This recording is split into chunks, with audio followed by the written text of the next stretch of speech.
Wednesday, there will be a CPR AED first aid training class hosted by the fire department at the public safety facility at 9 a.m. And the next presentation in the Acton Boxborough Regional School District's Family Learning Series is October 29th at 7:30 p.m. at the junior high on early literacy pre-K through grade 2. And that'll be with Matt Glover, who is a consultant and author of numerous literacy texts. And the Halloween movie night this year at the Acton Memorial Library, the movie is Invasion of the Body Snatchers, which will be on Friday, October 30th at 7 p.m. So if you want a spooky, I believe it was the original. Yeah, I looked at it pretty quickly, so don't hold me to that. So if you'd like a spooky movie, that will be available. And that is it from me, Mr. Manager. Well, first of all, at the last meeting, I'd reported that I had been to the International City Management Association annual conference in Seattle, and we were awarded the Program Excellence Award for Community Partnership for the Crosstown Connect. So in the mail Saturday, sent to my house for some unknown reason, is our plaque recognizing the town. So I thought I'd move to the chair.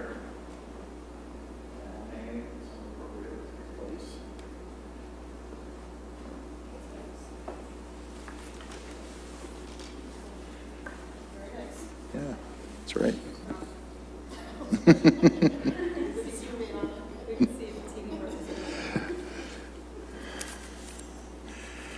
And I mean, obviously, there's a lot of folks that worked on that, including Franny's been the mother of transportation in Acton. So there's a lot of hard work went into that by a lot of people to get that award. So it's a real honor. The other thing I wanted to report is we spent last Tuesday and Wednesday at our annual On the Hill budget review, where we spent 2 days hearing all the budget requests from all the town departments, both operational, capital. So we are now officially in budget season, and my budget group and I will be meeting every Thursday until probably town meeting to review budgets and start putting together the operational budget, which will be presented. I will present to the board, I think it's December 21st, if that's a Monday, but around there anyways. And tomorrow there is a hearing in the legislature of our build for the Harris Street property that would effectuate a land swap plus the proceeds of the sale being directed to the Fisheries and Wildlife Department as opposed to the state general fund. So Tom Tidman, Kathy Fochman, and Bettina Abe are going. I have written a letter of support on behalf of the town, and our legislative delegation will be testifying as well. And that's my report. All right, thank you very much. All right, we're pretty close to 7:10, so I will read this slowly. All right. It'll be a public hearing of the Acton Board of Selectmen will be held on Monday, October 19th, 2015 at 7:10 p.m. in the Francis Faulkner Hearing Room of Town Hall for the installation of one pole and anchor guy pole by Eversource Energy and Verizon located northerly side of Hayward Road, approximately 920 feet east of Arlington Street. The application accompanied plans can be inspected at Town Hall during normal business hours. Is there somebody here from Eversource or Verizon? No? Uh-oh. Okay. Normally we have a, all right. Well, why don't we go to consent, and if nobody shows up by 7:12 for that, then we'll, I'm sorry. No, that's what time it was. Yep. Okay. All right, so I will read through the consent agenda. If there's anything you'd like to hold, please say hold. All right, number 6, request for extension of business hours, Red Raven Gastropub. Number 7, request for change of dates, 1-day alcoholic beverage license, Church of the Good Shepherd. Number 8, 1-day alcoholic beverage license, apologies. Rajate K. Mathur, Nygaax Woods Clubhouse, November 7th, 2015.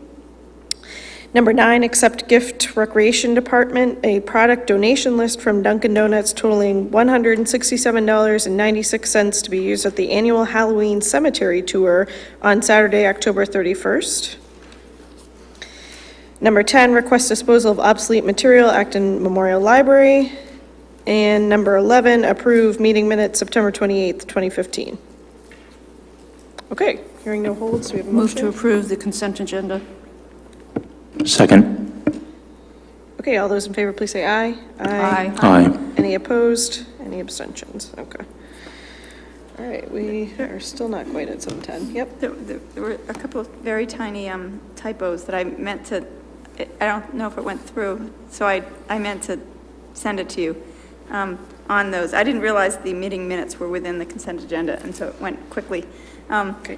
It was such minor, I don't think we need to, but it was it said perusal instead of pursue on the If they were just, activities of the Senior Center Study Committee. if they were just wording changes, yeah, you can just send them to Lisa. Yeah. If it was substantive change, then we should talk about it. wasn't substantive. Okay. Then that's fine. Still don't see anything from Verizon. Okay. Did anybody have anything they want to add to their selectmen reports? I think I mentioned that the Open Space Committee is looking at 176 Central Street. And I happened to run into Joe Glennon on the train today, and I talked to him. He's really getting a group together to look at even raising money to try to offset some of the costs that might go into the town possibly purchasing that property for cemetery and/or open space use. So I just thought that was interesting, and I thought I'd mention that there's a sort of upswelling of residents, and one person gave a significant offering to help it along. Great. So, so that was going on. All right. Yes, ma'am.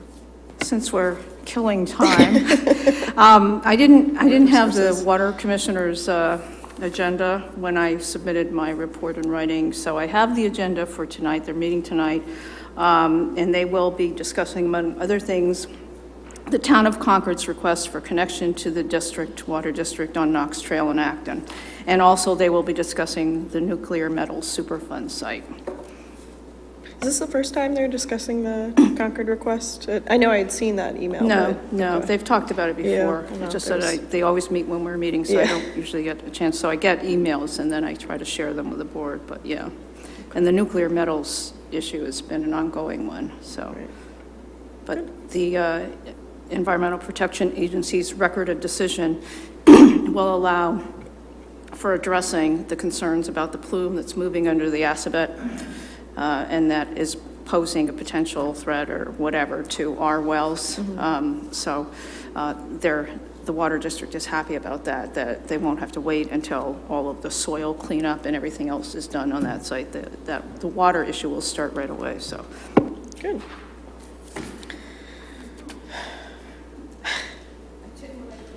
Still nobody here from Eversource or Verizon yet? No, okay. No, I mean, we could, this is for a development that's on Hayward Road that is, I think it's maybe 1 or 2 A&R plans, possibly five or six homes that this pole would be servicing. Okay. So it's new service. I mean, the board could approve contingent upon the engineering department's review of this and approvals. Does anybody have any concerns with that, or do you have Janet? I was just wondering if it involves taking down any trees and if they're going to be digging to put anything underground. That was all. I don't know at all what the setup is. Right. I don't have any real concerns, obviously. I can't answer that. I'm not a spokesperson for Eversource. Mr. Planning Director looks as if he has the answer. Yeah, all right. Representing Eversource? No. I'm not representing Eversource, and I don't know exactly where the pole location is, but as part of the subdivision approval and the A&R, there are 2 A&R lots and a small subdivision, and as part of that package, there has been a lot of land clearing because they need to put septic systems in, and so it's been going on. And I believe the poll is eventually to put somehow to facilitate to put the utilities underground. That's typically what happens.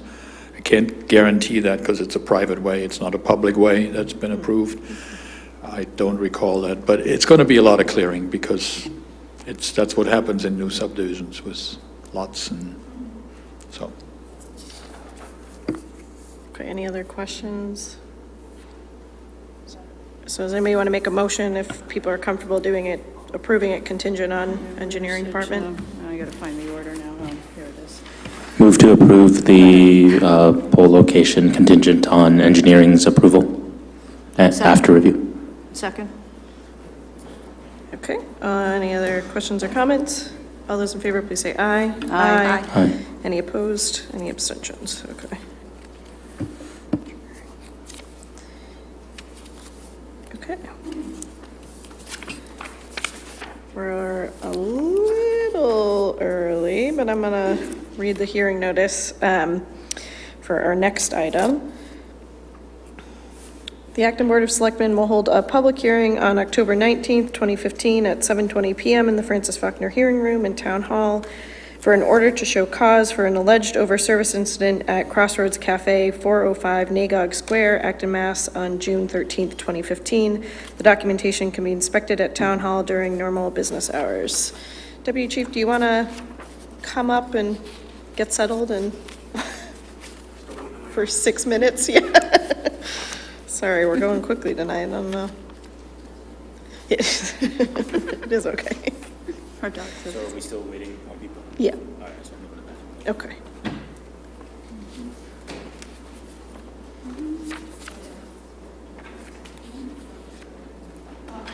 Well, let's wait till everybody's here and then we'll, yeah, swear them in all mass. Yeah, the police officers.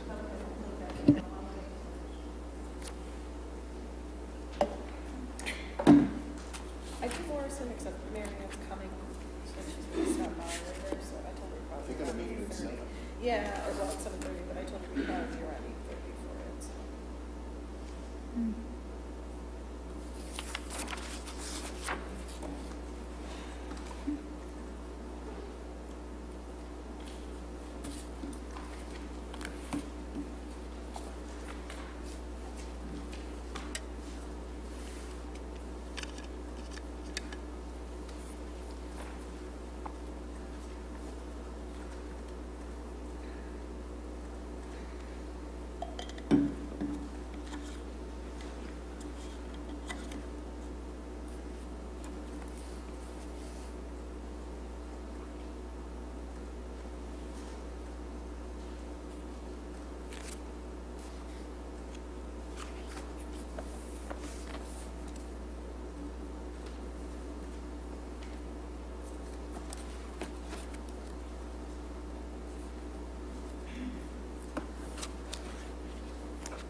It's okay.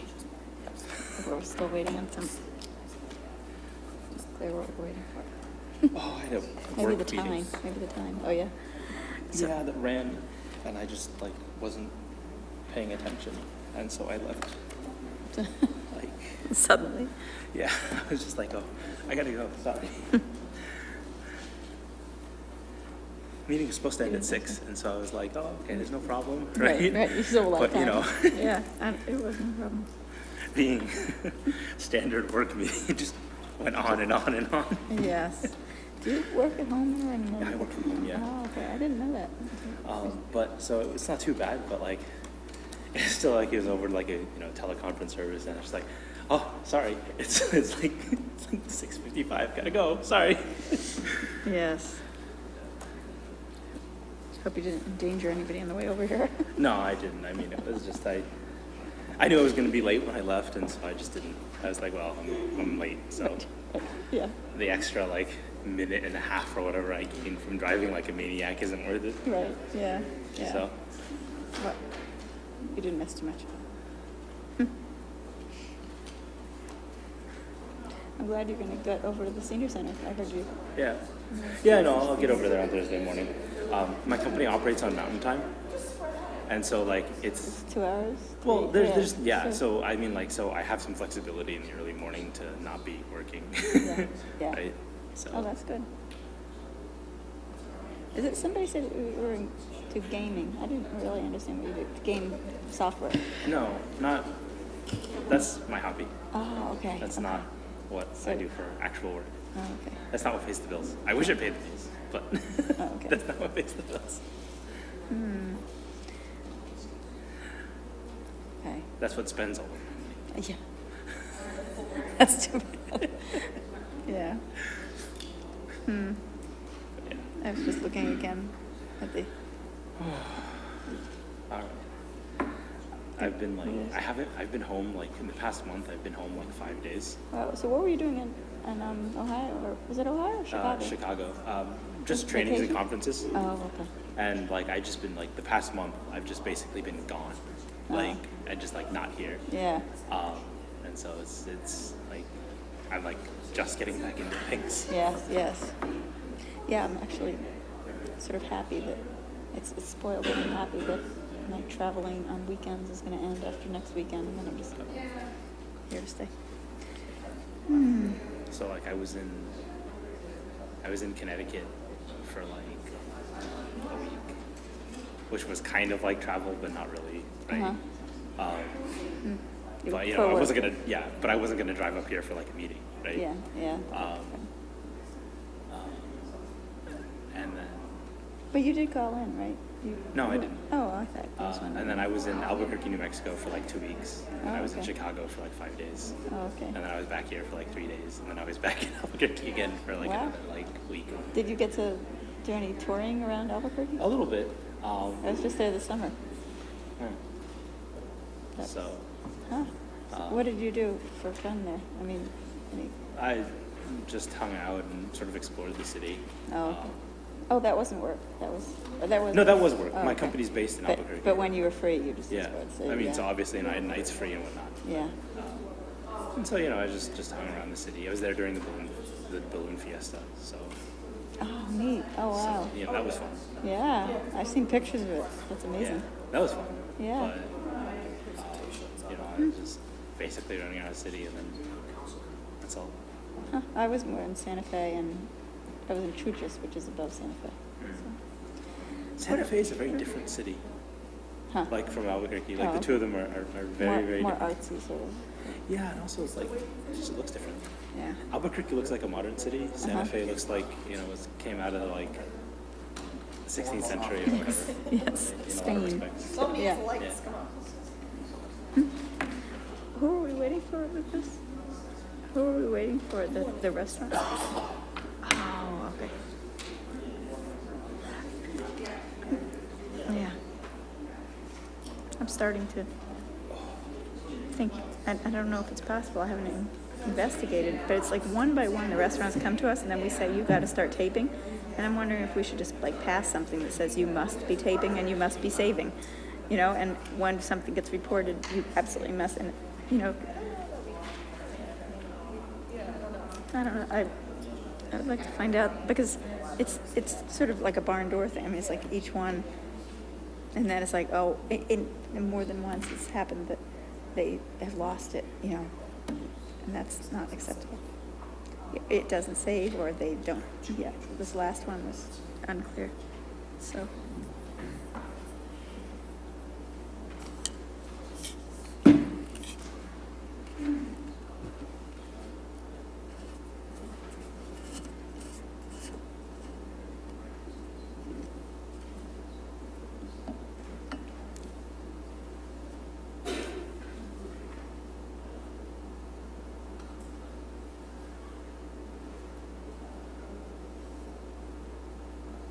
I forgot to mention Everett Doug Alley's retirement party, which is really nice, but he's not really retiring till the end of the month, so maybe at the next meeting we should acknowledge him. Oh, you're right, yes, yeah.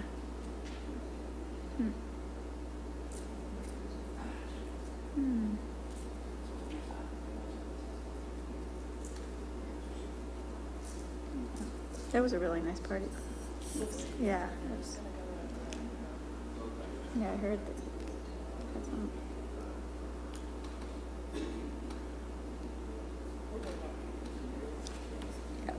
not, it was not too crowded, you know, it was like, you know, about 80 people or something, rather than like, the one that was in Acton for Dean. It was just like so tight, and it was like all squeezed into a bar, and this was very unpleasant.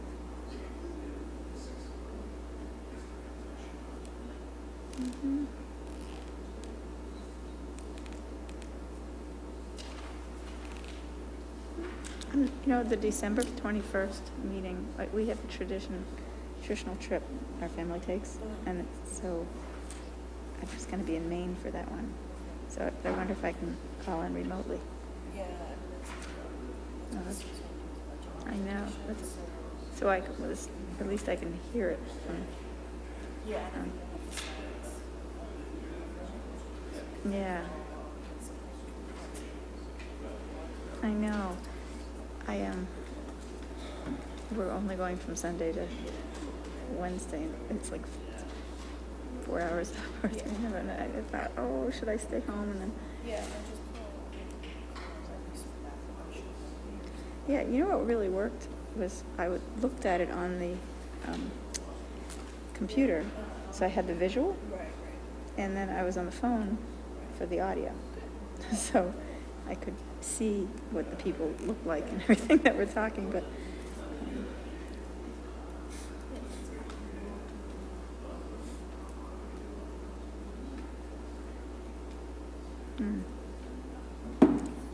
So is our next meeting the first week of November? It's November 2nd. November 2nd. Okay. I should check my.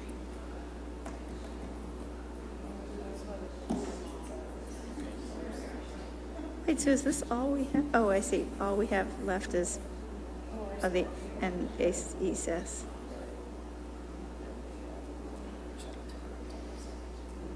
I see. So we can't do the AES early, and we.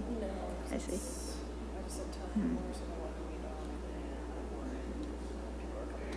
Should we try to contact, what's her name, from Morrison? She's at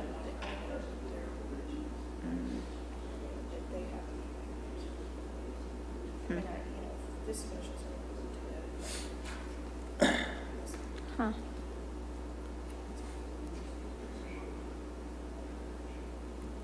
Is there a meeting in this building? I wonder if she'd come up and do it in the beginning. Oh, okay. Yeah.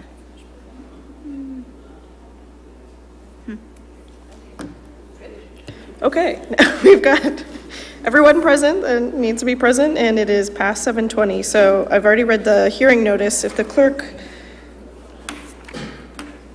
okay.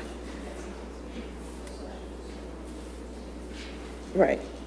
So if there's anybody here tonight that plans on speaking to to this over-service hearing, if you could just stand and Janet will swear you in, please.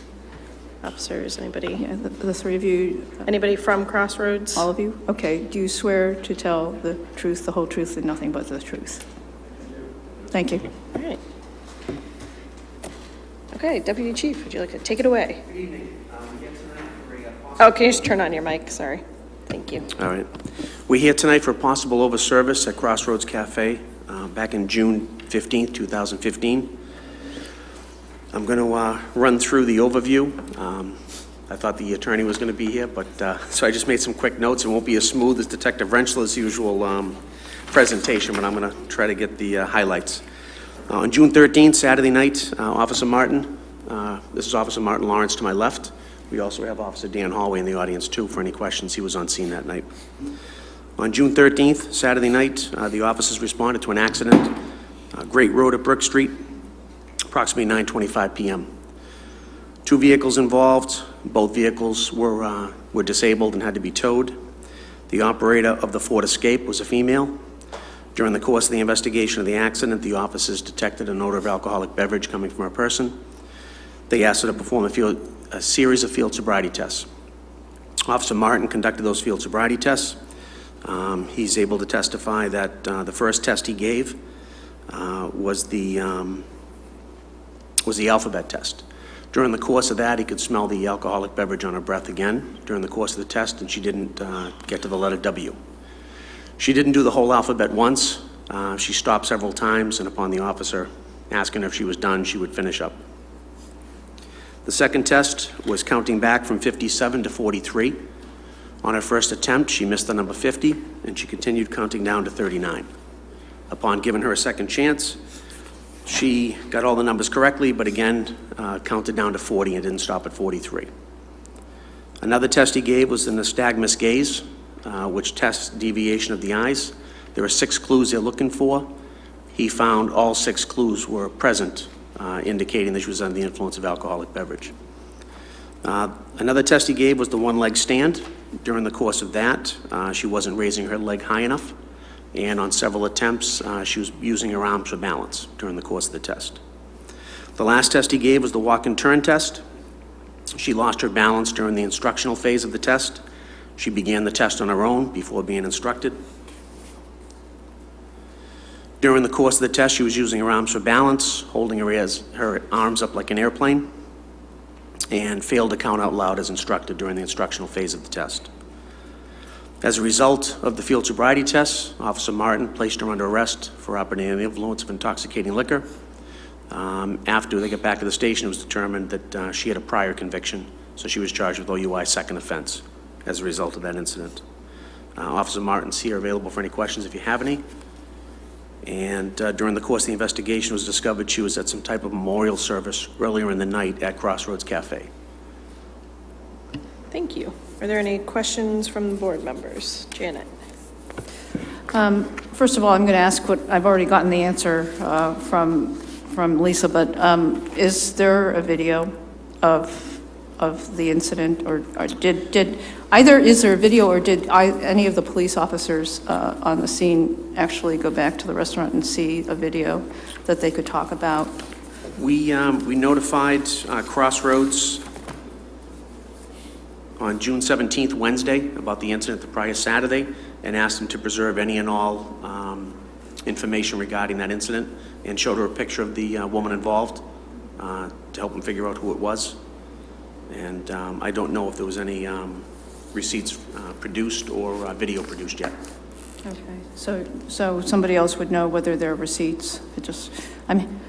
Okay. Well, I'll save those questions for you. And the trouble is, a lot of the questions I have to do with what her condition was at the restaurant. So maybe I'd be interested in hearing about that. But I did see what the report of what happened and her condition and all the sobriety tests results. And I'm thinking, I actually tried, standing on one foot, stone cold sober, and I thought, boy, oh boy. At least they say you can pick your foot to stand on. I thought, okay, because there's one foot that, I broken, so it's definitely not the one I want to stand on because I look as if I'm really, several sheets to the wind. In any event, but okay, but no questions for now. Yeah, okay. I just wanted to check on that, the availability of that information. So, Franny?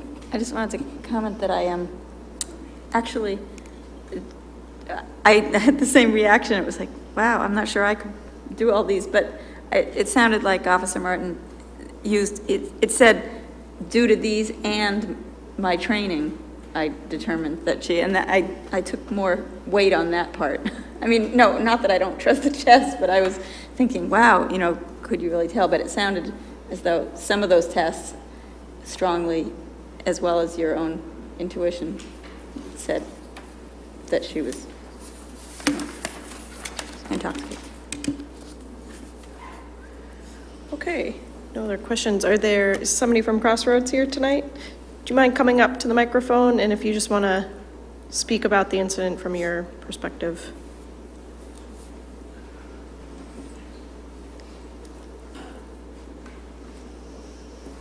I do have some receipts. Okay, yeah, do you want to bring those up maybe, and then? I'm all set for now, unless you have an extra.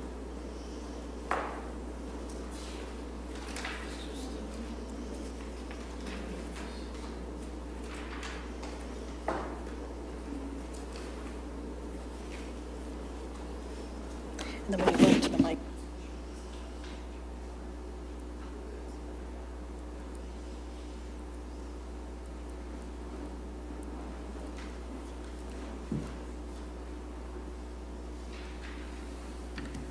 Do you have one more, Jay?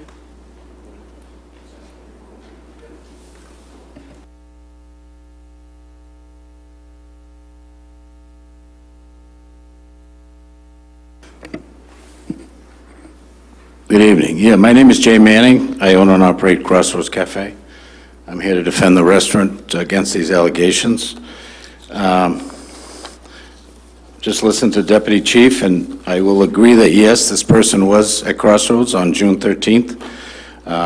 Saturday afternoon, I happened to be on premise, which is fortunate. She came in. She was at a memorial service for a classmate. There was approximately 20-plus people. At the time, they all came in. I knew a few, so I didn't know why they were there initially, so I engaged them in conversation. I was told what was going on. Very unfortunate, but so they're all there, all having a good time, all talking, speaking, reminiscing. In this particular person, in the sheet I gave you, there's she was in, the first one, as you'll see, there's, as we operate at Crossroads, when they order a drink, there's a receipt, and then when they pay, there's another receipt. So her first drink was ordered roughly on, you'll see on the credit card receipt, they do military time, so it's basically 4:12 p.m., so she had one glass of wine at that point. If you turn the page, you'll see she had another glass of wine at 5:35, so it's basically an hour between the first glass and the second glass. In talking there, I was and basically they all left to go to another establishment in another town, roughly around 6:30. Now, so they all left, this person included. I don't know if she went to the other place. I do not know. The only thing I know is that she left Crossroads basically having 2 drinks in the period of 2 hours, and she left at 6:30, and she was arrested at roughly 9:30, 3 hours later. I would submit that we are not responsible for that, whether she went someplace else and had something or somewhere, but we only served those 2 glasses, and she was off our premise at 6:30. So hopefully, in the rules of consumption, that's 1 drink per hour is a perfect scenario, so. Thank you very much. You're welcome. Questions from board members? Janet? Just a quick question. I'm wondering if any of your wait staff, either of these people who served her, reported anything unusual about her behavior. I mean, did she look inebriated, especially before the second drink? That's... The only thing I'd say, actually, as fate would have it, one of my bartenders actually was in the same class, so she didn't know her well, but she knew she went to school with her, so she seemed fine to her. I think they said hello, at the time, but no, there was no indication that she had. And when the group left, there was nobody who stood out as sort of having trouble? No, they did not. No, I just said they came from Memorial. They all seemed perfectly fine. They all left in Mass, too. Nobody stayed. So, I can't say, she left with the rest of them, and I don't know where she went. But I know they said they were going to another place in another town, so. Okay, thank you. You're welcome. Questions? Jingsen, you had a question? Franny, go ahead. It's not a question, but it doesn't sound, it sounds like there's some missing information. If she was visibly inebriated at 9:30 and she had these 2 drinks earlier, I sort of would agree that it doesn't seem that Crossroads has a responsibility in that. Right, we have to go by the reason it... And we didn't know the time of the Well, also, purchases we have to until go by now. what she said to the Right, officer and the right. judge, that the Right, last but- drink she had, it was at Crossroads, so For there's the not... question about whether these drinks at Crossroads caused, whether isn't even whether they caused it, but whether she was inebriated at the time she ordered it, I don't have enough evidence to think that. I'm just curious as to sort of the timing on the receipts. You said there's one receipt when the drink is ordered and one receipt when it's paid for? Is that correct? For example, on the first page, and now the time from the credit card terminal and our point of sales terminal is a little bit off, but you'll see that on the first page, it says 421 on the furthest receipt to the left. That's probably when it was ordered. And then no, I'm sorry, 49, I had them backwards. The one in the middle is 419, it was ordered, and then just 2 minutes later, it says Visa underneath, she paid with a credit card right away. And then the timing on the credit card terminal is probably just a little bit off? Correct. Is that why it's lower? Correct. Okay. Correct. And on the next page, the same thing. Actually, this one she didn't pay right away. She ordered roughly at, it says 5:43, but they let people run a tab, so she came back up at 6:19, but the terminal says 17:35, which is 5:35, so that's when it was paid. Okay. Thank you. You're welcome. And just to clarify, this wasn't a private party, right? They just came into the bar and they're... Correct. They were someplace else, and they all gathered at the restaurant. Okay. And is this table-side service, or were they coming They're up all in to the lounge bar? area, so they're all gathering around the bar and at some of the tables. Okay. So, Okay. Janet? Was there a video? Do you have a video system? I do not have a camera system, no. Okay, thanks.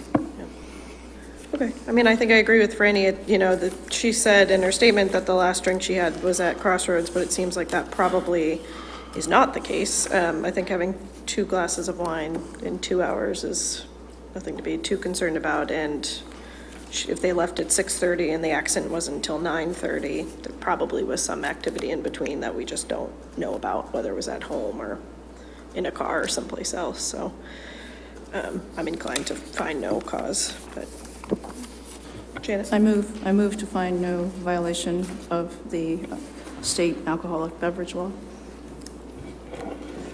I second. Okay, any other questions or comments? Okay, all those in favor, please say aye. Aye. Aye. All opposed? Any abstentions? Okay, thank you very much for coming tonight. Thank you. Thank you. Officers. Okay, we're breezing through this. So we will wait till the 8 o'clock to do that presentation, so why don't we skip ahead and do Morrison? Yeah. We're going to... Yeah, let's do Morrison. Okay. Yeah, that's fine. Thank you. Back this summer, we had talked about the Morrison farmhouse, and the board had directed me to put together a request for proposals for basically looking at a tenant. In essence, we would be a landlord and also see if we could find a tenant that might have some ties with farming, either have animals or things like that. You also may recall that as part of that discussion, we had an estimate of some things that needed to be dealt with at the house. So over the course of the summer, I had the municipal property superintendent, Andrea Ristine, try to finalize exactly what we needed to do to get that house into kind of shape for a tenant. You may recall that the initial estimate was about $60,000. As she brought a contractor in, and this is on a report we had emailed out earlier today, that all the things that were on that list, the new estimates are $109,000. A couple of things we ended up doing, removing asbestos around the pipes and the ductwork, and also doing a Title V inspection. Then you may recall when we had the architectural firm LLB make a presentation on all the town facilities and kind of long-term maintenance capital costs. There were some other expenses that were identified for that building, including new stairs, roofing, et cetera, that totaled about $97,000. So it looks like if we really wanted to be a landlord, we would have to put some significant dollars into that building. So I started to think about what some other alternatives might be out there, and I had recently met the new regional director of Habitat for Humanity, whose offices are on Great Road, and she and some of her building folks looked at the building 2 or 3 weeks ago and really, really, really liked it. They think it would be a great project, and as many of you know, Habitat would come in, they'd fix up the building, and then seek an affordable housing or some folks that would qualify for affordable housing. So they're very excited about it. They think it's an easy project, which to me is amazing. But they have a lot more expertise of these type of things than we do. So I wanted to talk to the board about this because clearly this is a little different than the path the board had voted a couple months ago. And secondly, if the board likes this idea, there's a lot of legal issues we're going to have to try to work through. For example, one of the difficulties with that house is that we really couldn't do a building lot under zoning because of access issues for the actual fields and gardens, et cetera.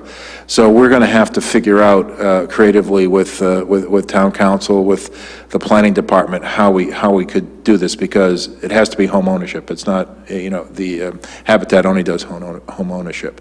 So I think we can figure there's certainly some options we can look at, like it could be very similar to a condominium where the town retains the ownership of the land, but the folks own the house.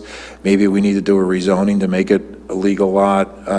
It's a variety of issues that both Roland and town council and I have somewhat talked about, but not in great depth till we knew where the board wanted to go with this. So, I see it as a really, really good opportunity to do something positive with that house. I think the game plan would be to bring something to annual town meeting to effectuate this transaction. We've got some procurement issues we'd have to go through in terms of disposing the property. We need a town meeting vote on that, et cetera. So I wanted to talk to the board about this because, as I said, it is a little different departure from where we talked 2 or 3 months ago. Thanks, Steve. Questions? Janet? Yeah, were you saying that the lot issue, the legal lot issue could be worked around? Because I know that's been sort of a challenge for this property, was creating a legal lot. And then also the other issue was the issue of access, because right now there's shared access, which was going to be addressed under the grand plan for Morrison Farm that would have created another road for access to the farm part of it and left the house kind of private with its own little driveway. So is that what you've been talking with the town planner and others about? I haven't really talked too much about access, and we know access is an issue, and we have to address it. The other piece of the size of the lot, ownership, is the one I've been starting to talk to council and planning department about. So that's where we've been kind of focused, and I certainly, through some research that town council has done, I think there's several options we could possibly do to address that. Okay. But I haven't really got into specifics, so I wasn't sure how the board felt about this yet. And the only other question I had, I mean, I think it's a great plan. I really have never been keen on the towns being a landlord. And, you know, the only way that being a landlord would make sense is if the town in the near term was planning to do something different with the house. And given that we've kind of got sunk costs in the house, I assume that it's not going to involve demolishing the house. So, you know, which of course in my fantasy would be what we do, but it's too late for that. But I think that given that the house is likely to stay, yeah, I would rather have somebody else deal with fixing it up, and we can try to work out the legal issues of making a legal lot. And we'll have to, the downside, the one con I could see is that if in the future the town has some plan for the Morrison Farm, you know, maybe along the lines of what Mr. Mullen was talking about, or maybe something smaller in scale, we're going to have to exclude that property from consideration. Right. And chances are that house was going to stay there anyway, so maybe it's not going to be such an obstacle. So, but otherwise, I think we should pursue it because it gets us out of being landlord, which is important. Thanks. Great. Questions for any or Jason? So you said there was potentially an option for the town to hang on to the land and just have the house itself owned by Habitat for Humanity? I mean, that's one of the things council threw out as an idea that, you know, be kind of like a condominium concept, except we'd be the owner of the land. Okay. I think that's the option that sounds the most attractive to me. So. Okay. No questions or comments? Okay. I mean, I think, you know, again, the biggest concern for me to figure out is the access issue, because there are a lot of people that use that, and maintaining access to the fields, and particularly for the gardeners, is really important. You know, you don't want people moving in there and then getting angry that there are people driving along their shared driveway and parking at, you know, various hours of the day. So I think kind of figuring that out and then making that pretty clear to Habitat is going to be the key part. And then, you know, I trust that council can figure out the zoning stuff and the land ownership part of it. The other thing that might be interesting, because we have, and one of my other concerns is, you know, we do have that barn there and it's not fit for people to go in, and it's a hazard. So if a family ends up moving in there, I don't want to see a kid, you know, going to play in the spooky barn and something happens, you know, and A, we're liable, and B, something horrible has happened. So, you know, I don't know if the Habitat has looked at the barn at all, if it would be something that they would be maybe interested in looking at or including as, you know, if they're pretty capable of doing these kinds of repairs, maybe it's something they'd be willing to do as part of it, and, you know, then they could use the barn for storage or whatever. Yeah, I'm not aware they looked at the barn. Yeah. I don't think they did. It might be worth floating with them just to see, because then that kind of solves, because fixing the barn was prohibitively expensive and nothing even on our list. So if that's, you know, something they, and obviously it would have to be done to preserve it, so that, you know, who knows, they might not want to at all, and that's fine, but it could be an interesting idea. But if it's not, I think, A, just making sure we're clear on the access to the property, and then B, you know, making sure everybody knows, don't go in that barn. That those are two pieces that I think need to be worked out, but otherwise I think it's a creative solution. I think our goal is to get somebody in there and living in the house, and like Janet said, in a lot of ways it's preferable that we're not the landlord, because we're not really set up as a town to be a landlord, you know, and it gets somebody in there, and we're not, you know, trying to deal with winterizing it and all of that stuff. So, and they'll be doing the upkeep, so it's pretty ideal. Franny? I do think it's a good idea, and I like that it brings another affordable house. I am slightly concerned about the condo idea for if we do want to do something, or condo or not, the idea that suddenly that house could really have strong feelings about some of the creative ideas, like you were saying, that have been proposed for the farm. I just would hate to see them all thwarted by this move. Well, we'll be working with council and others, over the next few months. So, once we're ready, we'll bring a plan back to the board in terms of how, not only how the ownership would work, but how we could, deal with the access issues and all that. And probably need to include the Morrison Committee in those type of discussions. Okay. So you have a general sense of the board? Pardon me? So do you have a general sense of the board? I do. To go ahead and, I think, pursue it and like you said, come back with a proposal and try to figure out the legal stuff, legal mumbo jumbo, as I would say, so. Sure. Did the Morrison Farm Committee comment on it? I can't remember. Department? What, did the Morrison Farm Committee comment on it already? No, it's just, I just concluded conversation with Habitat like a week ago, so you're the first ones to really hear about it. Okay. So we'll fill them in after their meeting right now, but. Yeah, I'm very interested to hear. I mean, they know much more than I do. But what would work? Good. Okay. All right, Steve, do you want to spend the next 5 minutes setting up for the presentation? Are you going, or do you want to intro it? Yeah, I'll set it up. We're pretty much ready, Richard.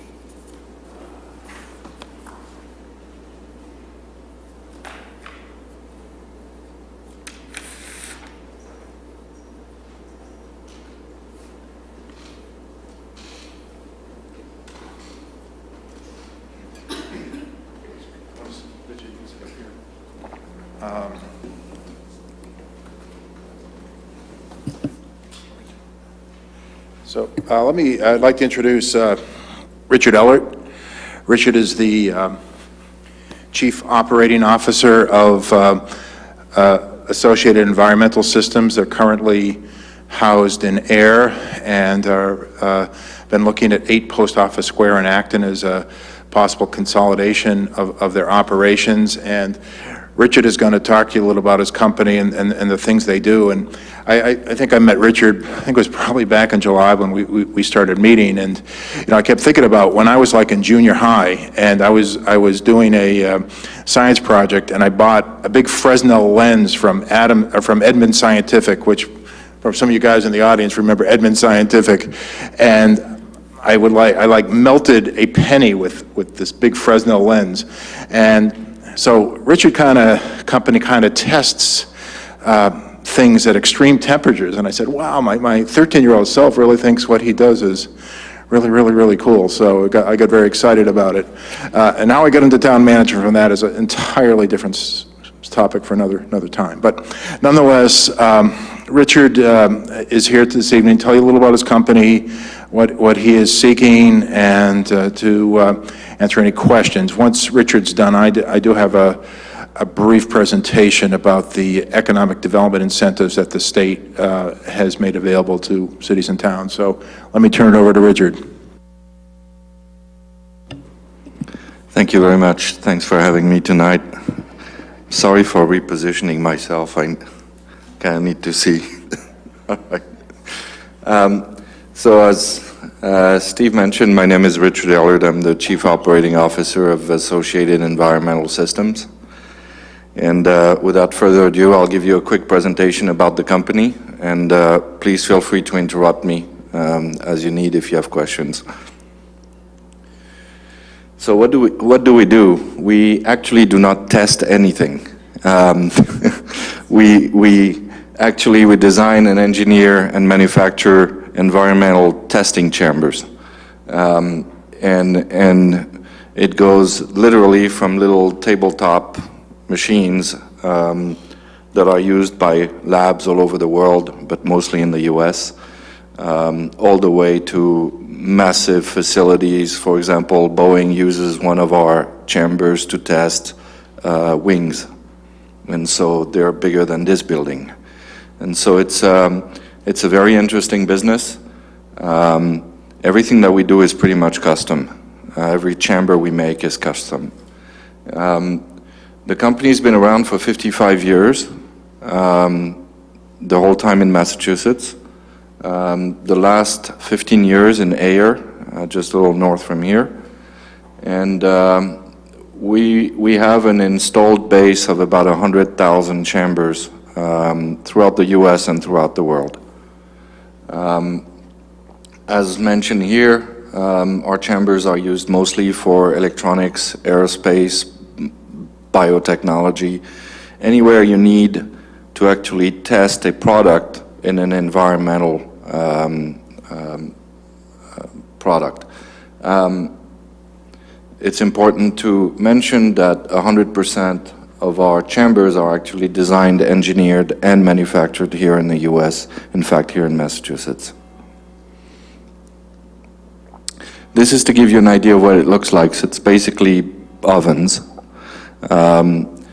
But what's very particular about it is that it allows us to go from temperatures of as low as minus 100 degrees Celsius to plus 200 degrees Celsius. So it's a very, very big range, so it requires pretty high technology to be able to make a machine that will sustain those kinds of temperature variances over a long period of time.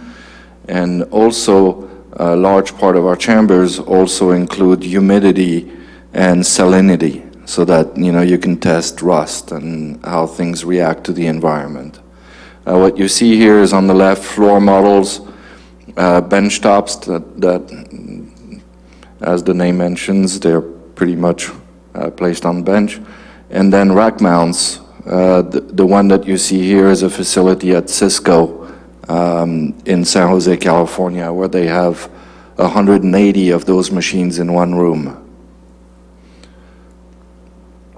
We also make what's known as thermal shock. So imagine it's basically a freezer and an oven put together. And there is basically a basket in there, and it goes from very hot to very cold in a matter of 1 second. And so it allows our customer to test how the product reacts to very high temperature variances in very limited amount of time. And then on the left is a walk-in room. The part on the right we do not manufacture. We just buy walk-in rooms, just like you'd find in restaurants when they have a very large walk-in freezer. And then we add the mechanical part. Currently, we operate 2 locations, both of them in Ayer, Mass. In the first location, which is our largest one, we literally receive raw metal and basically cut it, form it, weld it, paint it, and assemble it so that, and of course test it to make sure it works well and ship it. Our second facility is rather recent because we're growing so fast. We were literally running out of space, so we leased a second facility where we do basically the back end of the business. Currently, our factory, as I mentioned, is in Ayer. We have a large sales and service center in California, in Silicon Valley, because that's where a big majority of our customers are located. And we also have a facility in Michigan to service mostly the automotive industry. Here's a quick rundown of some of our customers. We do business with the large majority of the Fortune 500 companies. And one of our largest customers and growing is Apple. People like Tesla. We're actually in the process of making chambers where they can literally drive a car in it, take it down to minus 20 degrees, and then drive it right out onto the desert floor to see how it does in very high temperature after having been exposed to cold. but this gives you an idea of the breadth of the customer base. We also do quite a bit of business with the U.S. government, such as the U.S. Army, Navy, Air Force.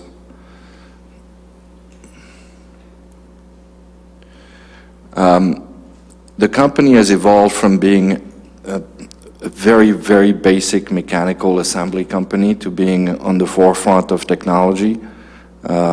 We differentiate ourselves from our competition by being able to supply customers with a high level of customization. And we do that by offering not only a large flexibility in terms of size and functionality, but also by being on the forefront of what we call the Internet of Things. All right. Talking about that, as you know, these days, the world is moving to where everything can be controlled through the cloud, right? And you've seen that in your home, for example, the Nest controls, which incidentally is a customer, where you can control temperature in your home from your iPhone, right? This is a good example of how the cloud is allowing you to control what you do. The same thing is true for companies. They want to be able to look at what's going on in a machine remotely. And so we've actually built a very good base of high technology to be able to do that, such as data logging, pushing status to customers in terms of how their chambers are doing, but also what are the results of what's going on in the machines. Interact through web interface, and of course the most important part, which is the machine basically being able to raise an alarm and tell us that something is wrong, and allowing us to dispatch people and service technicians directly without the customer even knowing that they have a problem. One of the issues with going in that direction is our ability to recruit scientists and high technology minded staff. And one of the impetus in looking at Acton is that it gets us basically 20-25 minutes closer to Cambridge and Boston and some of the areas where some of those high technology graduates, basically are coming out of, right? And also having access to the commuter rail corridor, which we don't have north of 495, is really helpful. This is just an example of what our customers see when they're actually looking at their tablet. They can see how the machine is doing, what it's doing in terms of temperature, how it's behaving. So talking about the proposed facility here in Acton, the facility is located at 8 Post Office Square in Acton. It's the former facility of Milton Roy, for those of you who are not familiar. They used to manufacture water pumps, or basically industrial pumps in there. The total square footage in that facility is 70,000 square feet, 20,000 of which are purely office space, and it's been used over the years as office. It's adjacent to the water district well, and the water department actually has a right-of-way through this property to access the well. It really has ample parking for all of our staff. It has great utilities and obviously a very pleasant working environment for our staff. To talk about our current facilities, we currently operate about 25,000 square feet between our offices and operations. So we're looking at basically doubling our capacity, or at least our usable square footage. We currently have pretty significant power limitations. The types of currents that we need to actually wire our machines are not available. So we're actually using generators to do that. the challenge of managing two facilities, and basically we cannot accommodate our growth plans in that current facility.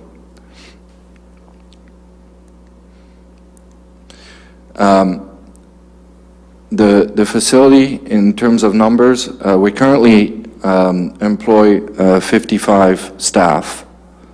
Our space is 25,000 square feet, and our capacity is about 50 units per month. In terms, to give you an idea, our smallest chamber sells for about $8,000, and our largest one goes for upwards of millions of dollars. And so the average is somewhere in the middle. What we're looking at in terms of growth is we're planning on adding a significant amount of staff, both in terms of white collar and working staff. Our plan for 2016 is to get close to 120 staff, to bring our capacity to about 120 units per month. The current acquisition cost is about $2.5 million for the property, including the building. Capital improvement is $250,000. Capital equipment is $250,000, so for a total investment of about $3 million.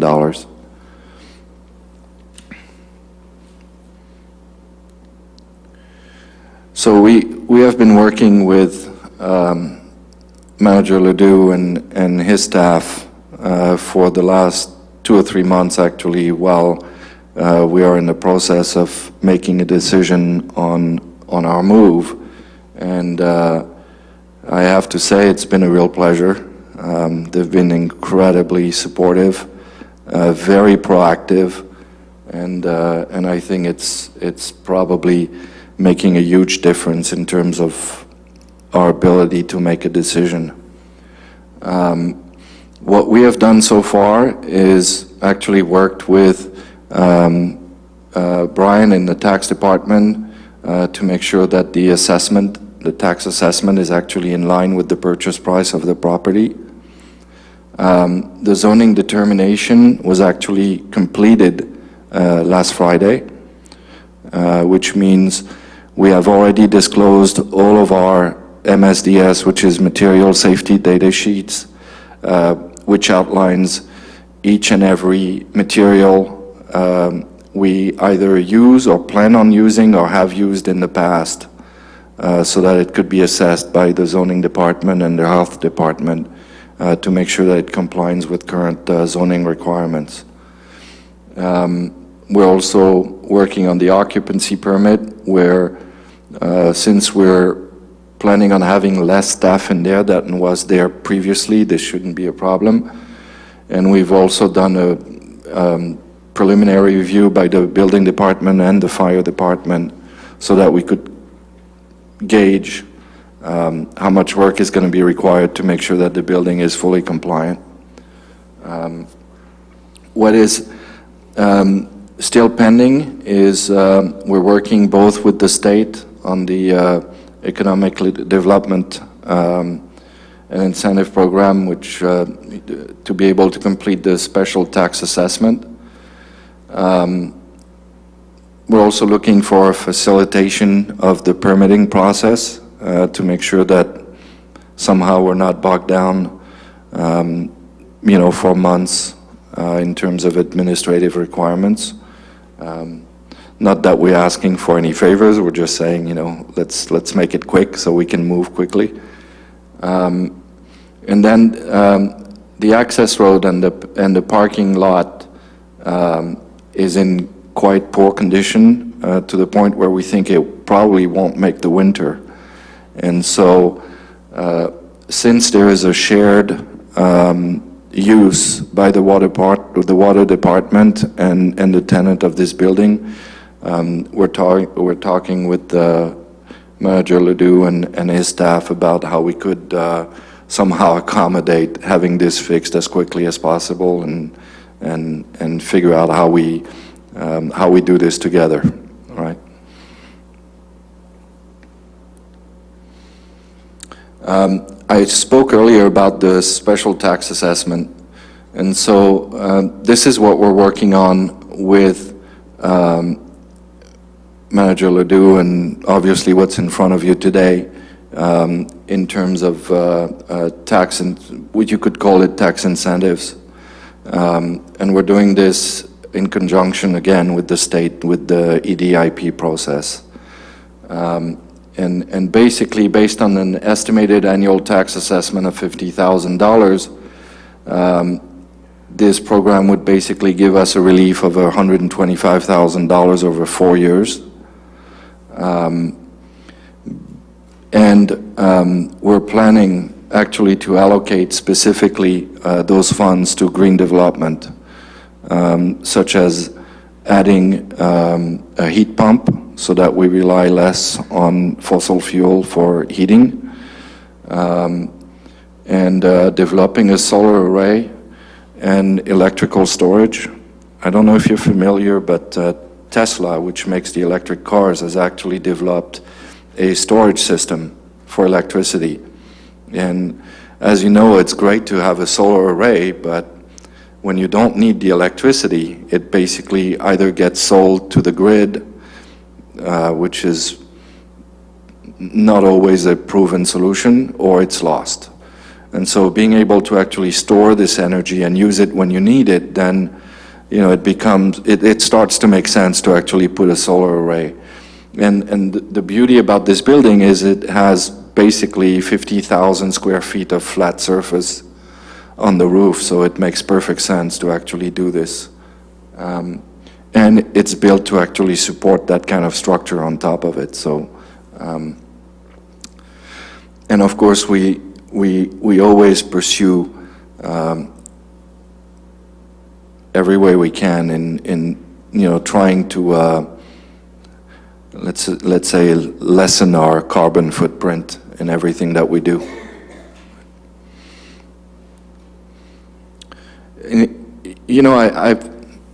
I've been thinking a little bit about the fact that we want to move to Acton. We want this to be a win-win, and so I've been kind of thinking a little bit about what are the things that we could do to actually contribute to the town. Well, on the one hand, obviously we're going to be reviving a facility which has been empty and basically going to waste for well over a year now. We are what's considered an extremely clean manufacturing operation. We actually produce zero waste in our current setup. None of the key components we use to manufacture our products are considered hazardous. 75% of the dollars we spend are spent in Massachusetts, and that's by design. We favor local suppliers as opposed to national suppliers whenever we can. And 95% of our products are actually exported outside of Massachusetts. Obviously, growing from 55 to 120 employees, which I think will probably contribute to the local economy in some ways. And very importantly, allow us to recruit high-tech staff, which is very important to us.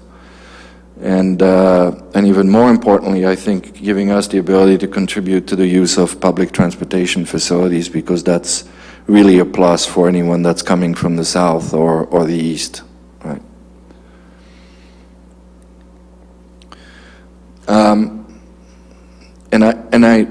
I know that in the past the school district has actually used this parking lot in the facility we're proposing to purchase for storage and overnight parking of school buses. I think we would be very happy to actually extend that courtesy to the town if that was necessary. And then in our conversations with the economic development team and Manager Ledoux, it was mentioned that the town was looking at putting together a senior center, or at least relocating the current facility. And it just happens that it's part of our plan to actually sublease or lease the office space that we will not be needing. And it's 20,000 square feet of office space. It's very wide open.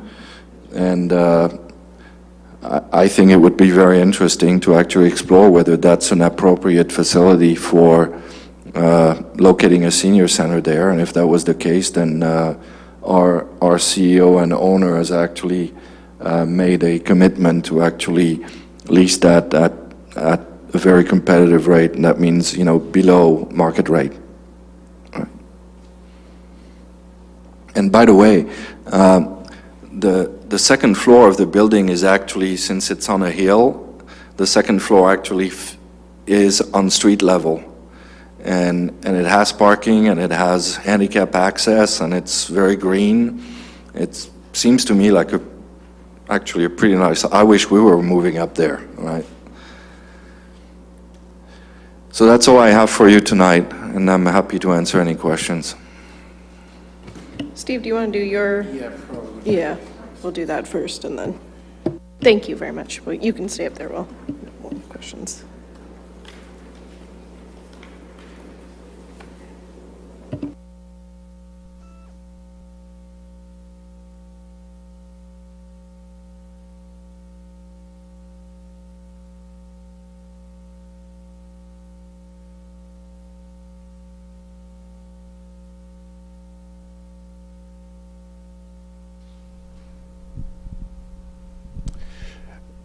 So one of the reasons Richard is here tonight, and it's really a tool that towns like Acton didn't have a little more than a year ago, and that's the Economic Development Incentive Program.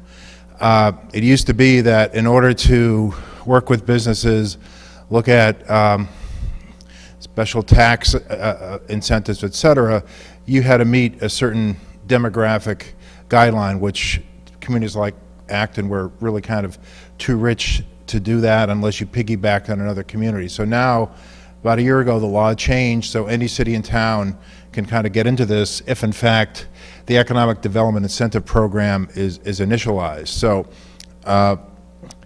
the goals of the EDIP are both job retention, job creation, and private investment commitments, which, as Richard has explained, he hits all three of those bullets.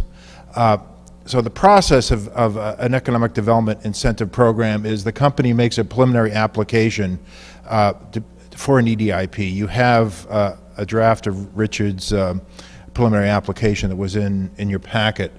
The state looks it over. We have a regional director from Mass Office of Business Development named Peter Milano. Peter will look it over, tell Richard it's okay to move forward, and then the final application is due roughly another month. Then there's a state board, the Economic Assistance Coordinating Council. They'll process the application, determine if in fact it meets their criteria for an economic development incentive program. But to qualify for an EDIP, the community must either approve a tax increments financing plan or a special tax incentive, and either one of these has to be approved by town meeting. And part of, I guess you can look at the EDIP as kind of a partnership between the town and the state, because while the town may give some property tax incentives, the state will also combine some sort of tax credit at the state income tax level for the company that becomes approved as an EDIP. So one of the options is tax increment financing, and I know this is a little busy, but basically what it does is it freezes the value of the property before, it's not working, where is it? No, here it is. Freezes it at before the investment. And then obviously there's some baseline growth because of 2.5, and then there's added value, as Richard had shown, about some of the money they're going to be putting into the project. So in essence, they're paying tax on the old value and are getting some type of relief on the incremental increase. And that incremental increase You can negotiate what the percentage of the value is, as well as the years could go from 5 to 20. Now, we've not really been talking about tax increment financing with this project because there's really not that much added value with the property. So we've been mostly focusing on the special tax incentive. And Richard had a similar slide, but in year one of a tax assessment incentive, 100% of the tax is abated. Year two, you negotiate between 75 and 100% of the tax abatement. Year three, between 50 and 100%. Year four, between 25 and 100%. And then year five, you can negotiate onward as anywhere from 0 to 100%. So when we sat down with Richard last week, this is the scenario we talked about, and the scenario that we're bringing forward to you this evening. That year one, as we know, is 100% tax abatement. Now, the way the state handles this is a little weird. That's where we have this assessed value. Now, in essence, it's not like other abatements that the town does where tax abatements like for veterans or senior citizens, et cetera, that come out of the overlay account that the assessors have. The way the law works is we have to work backwards and establish a value. So basically in year one, the property has no value because there's no tax. It's a little weird how they look at it. Year two, we discussed a 75% tax abatement. So assuming $50,000 a year in taxes, the annual tax bill in year two would be $12,500. We discussed 50% in year three, so the tax bill would be $25,000. Year four, we talked about a 25% tax abatement, so $37,500 would be the tax bill. Then in year five, it'd go to 100% or $50,000. So over the course of 4 years in this scenario, AES would receive about $125,000 worth of tax abatements, as you will. And as Richard pointed out, basically in exchange, we get increased employment and all the other issues he had pointed out. So that's kind of what's on the table, and maybe I should keep that up. But that's really why we're here this evening, to have this discussion. Now, as I said, town meeting has to approve any type of plan like this. So, later on, we're going to talk about the special town meeting warrant. So, clearly this could be an article for the upcoming town meeting if the board agrees. So, we're ready to answer any questions.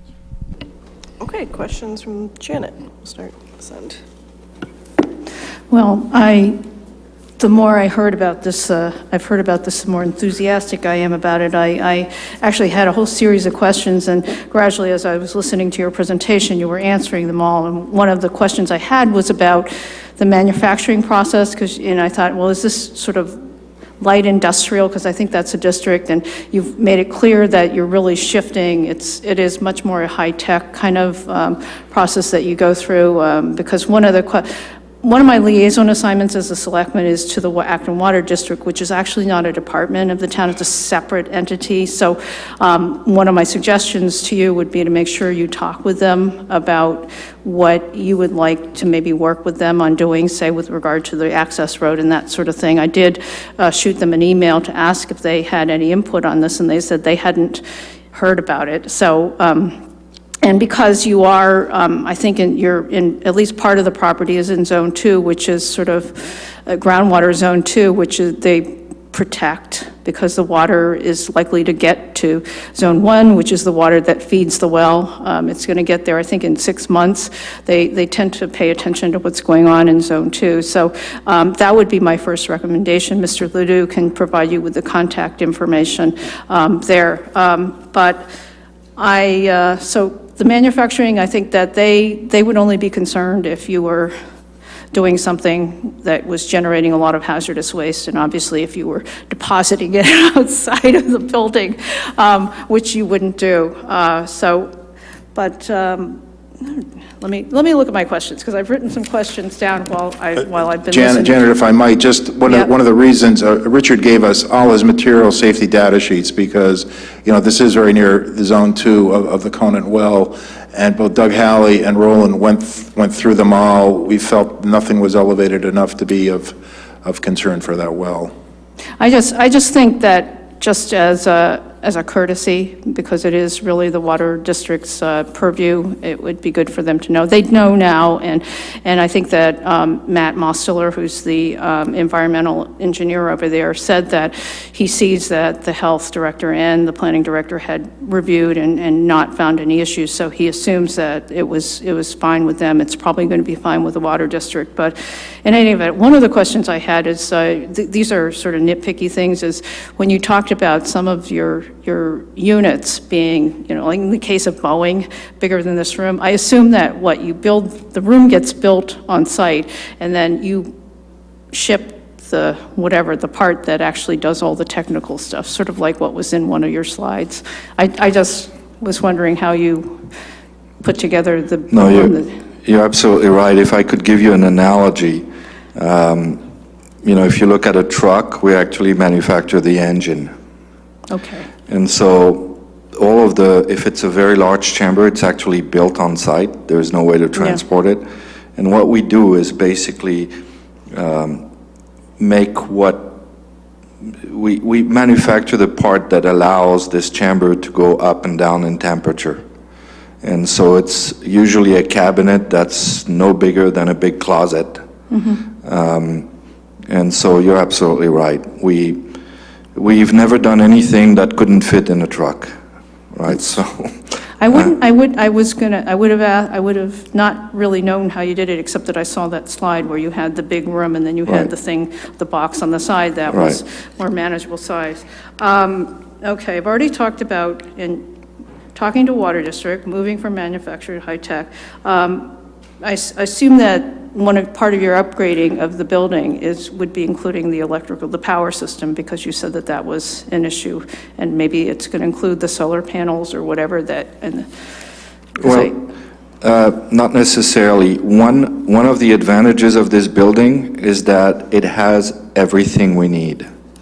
And so from a power supply point of view, gas supply, everything is there. We could literally just move in if we wanted to and do very little. Obviously, we're going to have to do some things to make it work for us. And what we want to do is take anything that we would consider domestic electricity to a solar array. But it wouldn't include very high power, three-phase,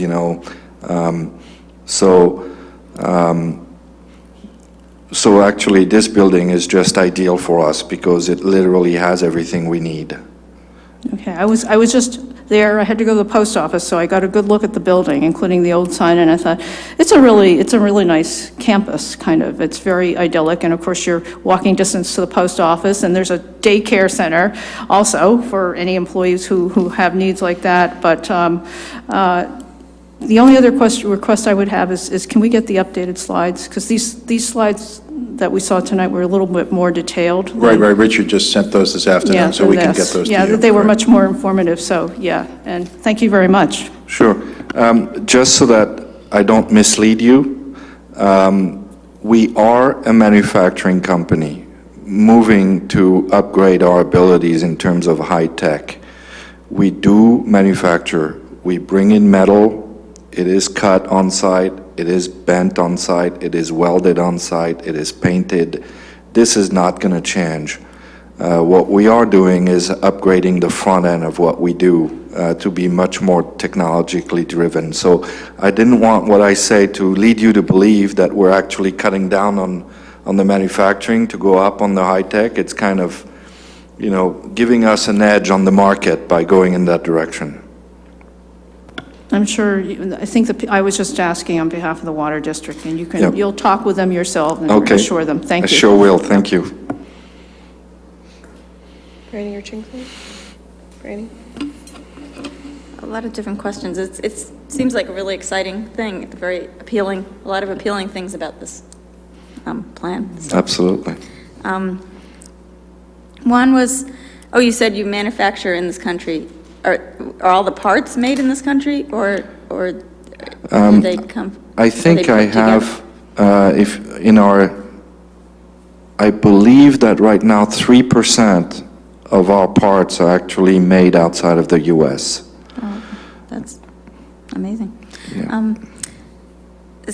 I'm sort of curious about the history of how you came, because I used to be the liaison to the Economic Development Committee, and it's always a challenge. It's something we want to do to attract companies to Acton. So I'm sort of curious about the route, if you care to share anything about that. I have to be frank, I've done, in my life, I've done a lot of, new factory developments all over the world, and rarely have I had the ability to actually have this kind of interaction with city or town government.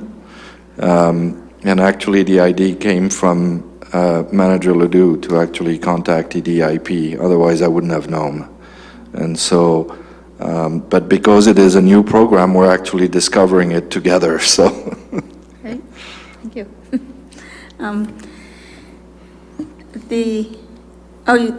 Luckily for you, there is going to be a new railroad schedule, a new train schedule, which will have a couple of morning reverse commute.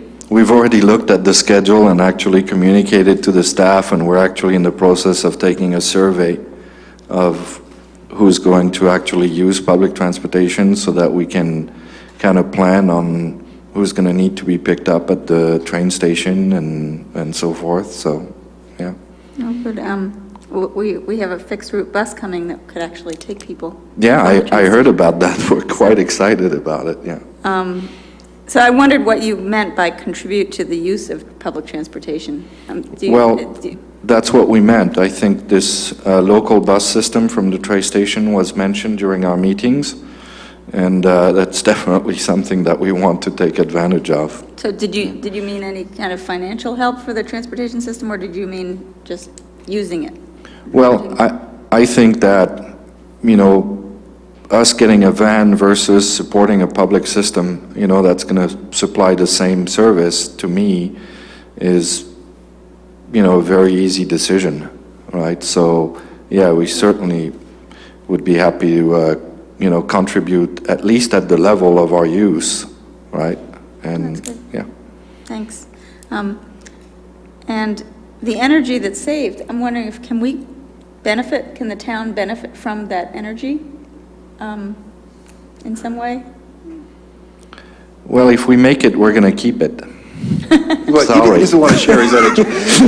But you said if you make too much, you used to be able to give it back to the grid. As I mentioned, our plan is we're working with, one of our largest customers is Tesla, which makes electric cars, but they're actually building a $6 billion plant in Nevada, which will make industrial batteries. And so they've developed a system where you can actually hang a battery on your wall and collect electricity and use it as you need it. Okay, so you'll be able to use it in your manufacturing. Exactly. Okay. Yep. Great. And there was one other question.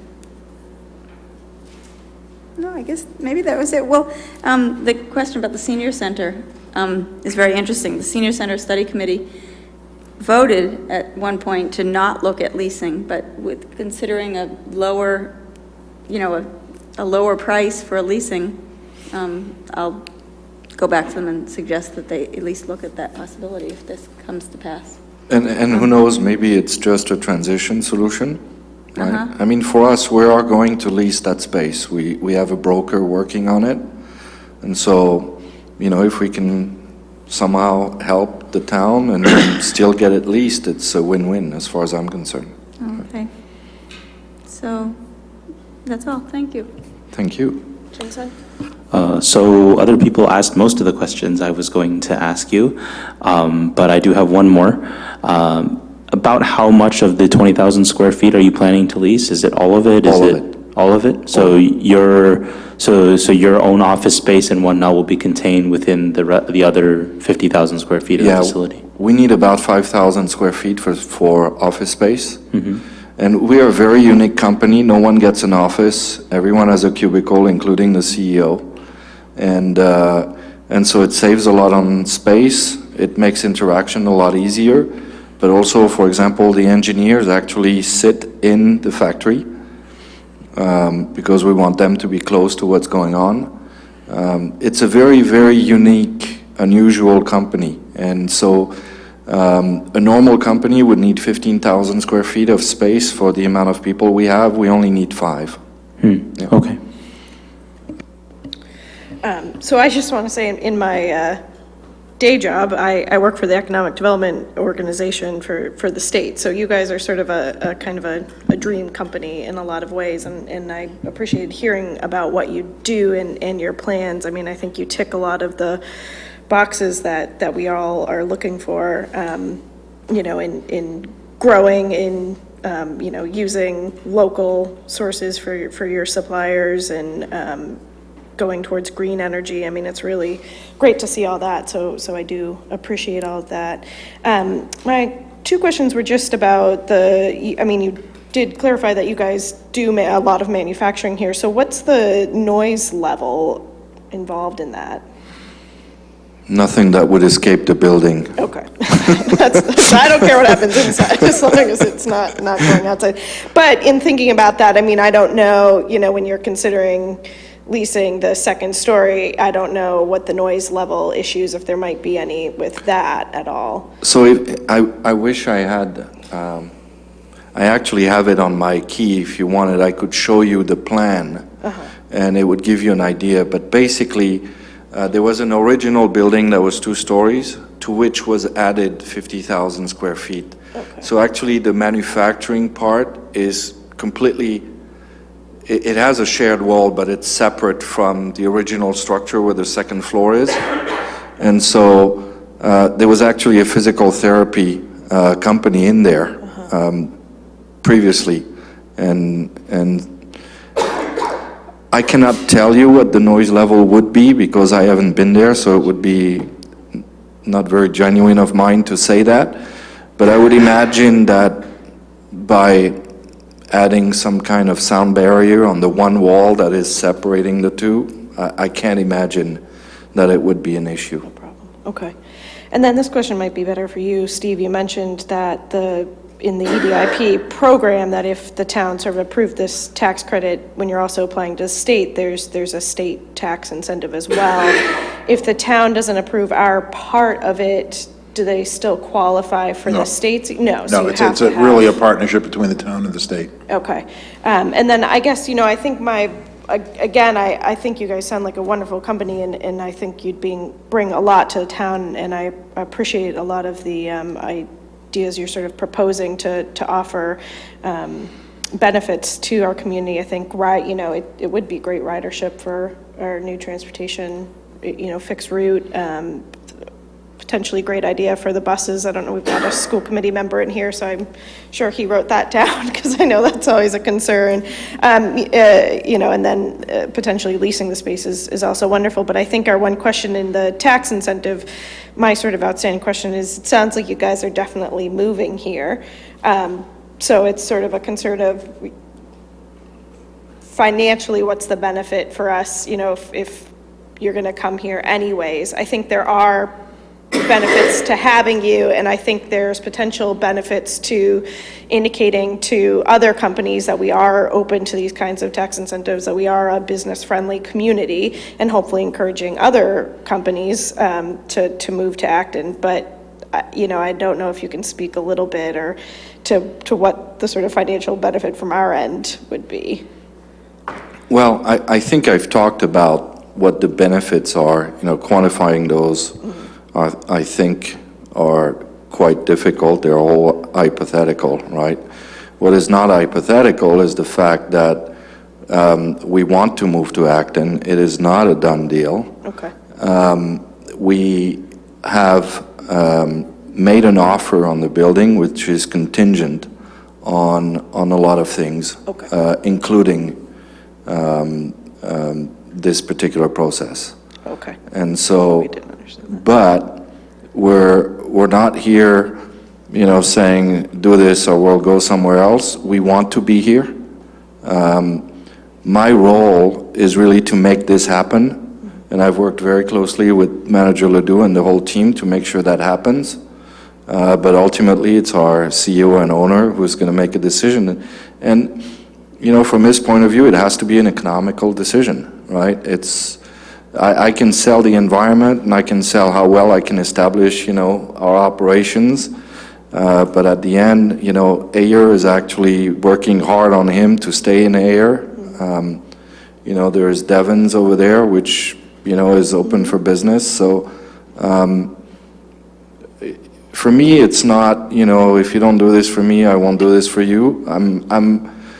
I'm being positive and saying, the town is going to do the right thing, we're going to do the right thing, and everybody is going to live happily ever after.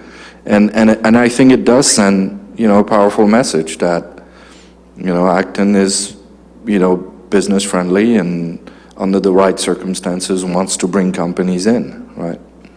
Good answer. I think it is hopefully a win-win. So I'd like to take if there are any questions or comments from the audience. Why don't we do a couple audience questions first? Good evening. My name is Dick Kellentrella, and I'm the chairman of Acton's Economic Development Committee. We first learned a few weeks ago about AES's interest in coming to town, and we invited Richard to appear before us at our meeting 2 weeks ago and saw very much the same presentation that you've seen here tonight, and we're quite impressed. Impressed after talking with him about the due diligence they're going forward with, the kind of company they appear to be, the low impact it would make on Acton in terms of wastewater and all that sort of stuff, that all of this stuff is mostly shipped out. They manufacture everything on site. So we were quite impressed. And the only concern we had was when we learned of tax incentives being discussed. And we just hope that as negotiations move forward, the tax incentives that are discussed won't have any kind of an impact on businesses already in Acton or other businesses relocating to Acton. Other than that, we would like to welcome them very much as a neighbor and a partner and think they'd be a great addition to the town. Yes, Mike. Hi, Michael Coppolino. Actually, my question, excuse me, I'm a school committee member, but it doesn't have to do with the school committee. What I didn't hear anyone mention is what sort of transportation, trucking impact will there be? There's a childcare, daycare facility, folks coming in and out of the post office. So I'm just curious what sort of impact that'll have. Well, specifically, I can tell you what we do now. We get, on average, 3 or 4 trucks a day in terms of deliveries. And typically, we ship twice a week. So that's another 2 trucks. So I would say, to me, the facility has 5 loading docks. So I would imagine that previously it was quite intensive. We have 1 loading dock currently. So, yeah, there are trucks going through, but I would say no more than 2 or 3 a day. And most of them are delivery trucks that are not, except when we do really large shipments, then it's a big 53-foot trailer. But the facility is planned for that. It has very large loading docks. It's well put together. The way the system is, it's a one-way road that goes all around the building. So basically, they come in one way and go out the other. There's really no maneuvering to try to get in and out. It's very direct. But there's no question, we use trucks for our business. Yeah. Sure, Mike, follow up. I'm sorry, I didn't want to overlook the obvious. The district, I'm sure, would be grateful if you housed the buses. I didn't want to overlook that offer that you made because we had utilized that facility in the past. You're right. We now have to pay out of pocket, so to speak, at another facility. So we would be grateful if this does come to fruition to utilize that space. It'd be our pleasure. Thank you. Franny, you had a question? I just wanted to understand, this is more, the assessed value goes up because of improvements? It's weirder than that, because the way the statute works, and see if I have the wording, is like, as I said before, I thought it was going to work just like any other tax abatement. We have that overlay, and it would be paid out of the overlay. But the way it reads now, excuse me if I can find this.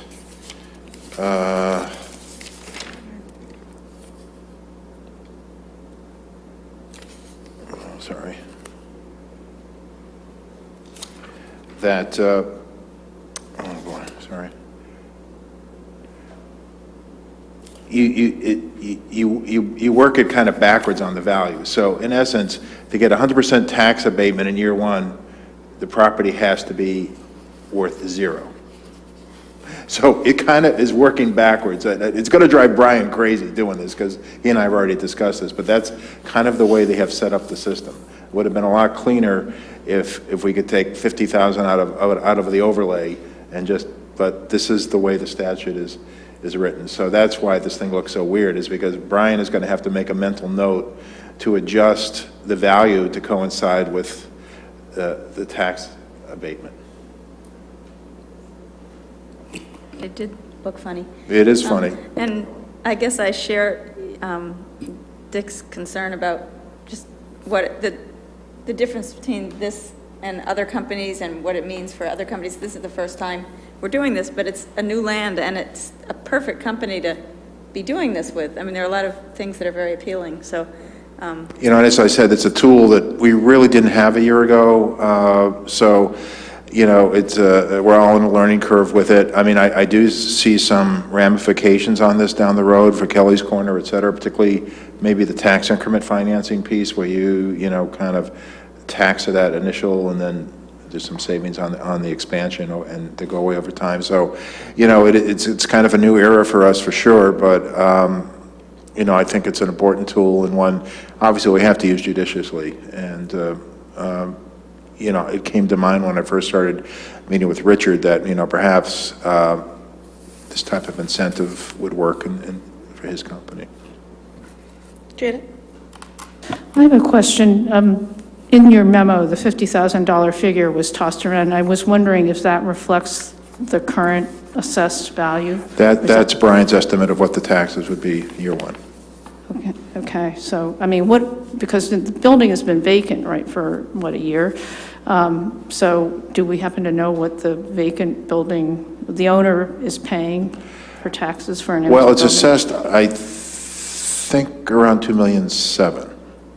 So we could, I don't want to do the math in my head, but yeah, we could figure that out. You better you than I. You know, I'm not the numbers person. Okay. So it's probably around there anyway. It's roughly in that ballpark, right? Okay. Yeah, I'd like to think... I mean, $20 rate would be like 54,000, so yeah, it's right around there. I'll take your word for it. I mean, but I'd like to think on the issue of what the impact might be on other businesses when they hear about this. You know, it's going to be on a case-by-case basis. I mean, it's a Because case-by-case every business basis. is different. They're not sort of fungible goods, and Right. they have unique things to offer. And the key piece is town meeting has to approve, so, Right. you know, town meeting may not like this, it may not like another one that comes along. I mean, a case is going to have to be made for each one, why it's a good idea for the town. Yeah, And town then it meeting. goes to the state as well. Correct. So. Right. Okay, thanks. So I'm getting a sense that we're generally feeling that this is a good idea and under the kind of proposal that Steve has laid out here, unless people have other suggestions. So what's the motion involved here, Steve? Do you want a specific motion to move forward with this? Do you want to wait until it's a warrant, you know? Well, I mean, you could go either way. I mean, we are going to have our discussion of what's going to be on the on the special town meeting warrant next. So, I mean, you could wait or you could just. So vote to that you put on don't the- need a separate motion from us approving, you know, this proposal? Okay. I mean, I think, if in fact, the board wants to put it on the warrant, I think that's an approval. A better way to do it? Okay. Then why don't we move into number 5, item number 5, closing the warrant for special town meeting, and we will discuss this as part of that, but generally the sense here is that I think we are willing to move forward with it and would like to put that as a article on our warrant. So thank you for coming, if you want to stick around for another 15 minutes or so. Thank you very much. I really appreciate your support. Great, thank you. Well, Steve might be applying for a job there, is what it seems like, with your interest in science, apparently, I don't know. I'm really good at melting pennies, I can tell you Yeah, that. it's about the same level. Just before we get started, we had put together the draft warrant. Certainly what's included on the warrant, it's the selectmen's decision. Probably the only exception is the non-binding resolution, because the requisite signatures were brought in to place that on the special town meeting warrant. But everything else in terms of order, what's included, not included, is really up to the board. And I know we have some folks that may want to talk to some of these articles to convince you they should be included on the warrant. So, Why don't we talk about number 6 and vote on that, just so it's, kind of out of the way, to say whether we want to put this on the warrant, and then we can, because like you said, I think some of these other ones have presentations, so then we can hear those and then, vote on those individually. So I don't know if we need a separate motion to put this on the warrant, but. Do you want, we're talking about putting the thing we tax, just heard. yeah. I mean, I move to put whatever the company's name is on the warrant, the proposed tax incentive for the company on the warrant for special town meeting starting November 10th. Do we have a second? Second. Okay, any other questions or discussion? Yep. Question, are you talking about number 6 where it says Yeah. special tax assessment? Yeah. Wouldn't it be abatement, or it's called a special tax assessment? Okay. especially because it's 0. It is special. We all want that. Okay, all those in favor, please say aye. Aye. Any opposed? Any abstentions? Okay, so, and we'll come back and take positions and assign liaisons, but why don't we just kind of get things on here or not? Well, why don't we talk about if people have any concerns about putting any of these articles as proposed on the article or on the warrant, or any questions about that. So we can set what's going to be on the warrant, then we'll hear some presentations and discuss some of the details of some of them. Trying to best way to do this, but, or we can just jump in and hear the presentation on number 1 and go from there. Number 1 is got the requisite signatures, so the question really for number 1 is where you want to place it in order. Right. It's going to have to be on the warrant because they got over 100 signatures. Not first, Janet? Okay. We did have a request from the chair of the school committee that she is going to be out of town if we go a second night. That's just thought I'd pass that on. Right. I mean, in some ways, yeah, I don't know. You think you should just get it done? Yeah. Yeah, I kind of agree with that. And then it's also sort of a separate issue. I think it either needs to go like first or last, because it's, Yeah, that's true. Of course, the trouble is, everybody will show up for that, all the school parents, and then they'll leave. well, yeah, I mean, I don't know. No, I mean, that's fine. If you think that, if that was the idea behind putting it first, then I think it makes sense. Just seems like an Yeah. odd way to start a town meeting with a non-binding resolution. We've done it before. I think we did it. On with which nursing. I mean, honestly, I don't know about the rest of you, but I don't feel comfortable taking a position on it, so. Right, I think particularly It's tonight. really not my purview as either a member of the board or as a citizen, because I don't know anything about the issue, so. Well, why don't I ask if there's anybody here who want to speak about Article number 1, about the non-binding resolution here tonight? Mike, do you want to? Just briefly, we did submit a letter as a board to the Board of Elementary and Secondary Education basically objecting to the use of park going forward, but not tying it in with the common standards. So this article makes them part and parcel, if you will.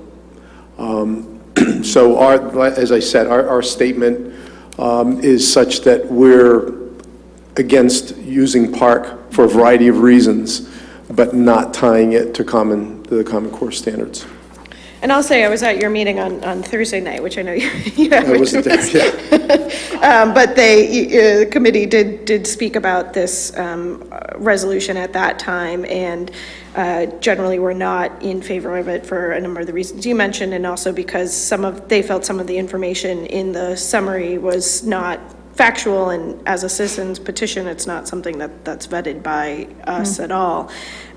So there definitely were concerns with it. As Steve mentioned, we have to go forward with it as they have the necessary number of signatures. And I believe the school committee is going to be either presenting to us at the tri-board meeting or sending a letter. So my recommendation would be that we defer making a recommendation at least tonight, and then after we hear from the school committee, we can decide whether or not to have a recommendation at all, probably at our November 2nd meeting. So unless anybody has concerns, can I have a motion to defer our recommendation? Can I move that we defer our recommendation on number 1 and hear it on November 2nd? Second? Okay, all those in favor, please say aye. Aye. Aye. Any opposed? Any abstentions? Steve, do we have to assign a selectman? Pardon me? Do we have to assign a selectman liaison to this? Selectman assigned? Well, we usually do. But Okay. Why don't, well, as a school committee I think you should person, be. yeah, so why don't we put me on that one? No, I just wanted to, no, I'm the school liaison, so it makes sense. Okay, why don't we just go through these in order? So number 2 is, and again, if you have a concern about the ordering of any of these, speak up as well. Number 2 is the home rule petition for increasing the liquor license quota. So is that you, Steve, Roland? Well, probably between Roland, Kristen, and myself, but the board will recall it. Although we're not ready to move forward on zoning changes for Kelly's Corner for this fall town meeting, think back a year ago when we went to special town meeting and we received town meeting's approval to file a special act to exempt the town from civil service. So that was November. We didn't actually get out of civil service till June. So the thinking is that right now we're totally maxed out on all alcoholic liquor licenses. I think we have 1 beer and wine left. And if in fact we want to make Kelly's Corner economically viable, and Roland can speak to the developer he's been talking to, certainly more liquor licenses are probably going to be needed. Now, kind of the bit of irony is we just spent some time talking to AES, and those tools that we were talking about were all part of the economic development bill that the governor put through in the summer of 2014. The part that I think was vetoed out of that bill was that each city and town could determine how many liquor licenses. It wasn't vetoed. The House wouldn't pass it. The House didn't pass it, okay. To the side. I stand corrected. The but governor that's- and the Senate both approved Right. of that. The House But- would not do it. But I guess my point is, had that passed, we would not be having this discussion this evening. We could pretty much go to town meeting and just ask for how many we would want. So, it seems like if Kelly's Corner is going to be viable, there's going to be more restaurants, obviously. We need to do something. And Roland and I have talked about what the right number is. We have seen some other communities in the area file special act for more liquor licenses.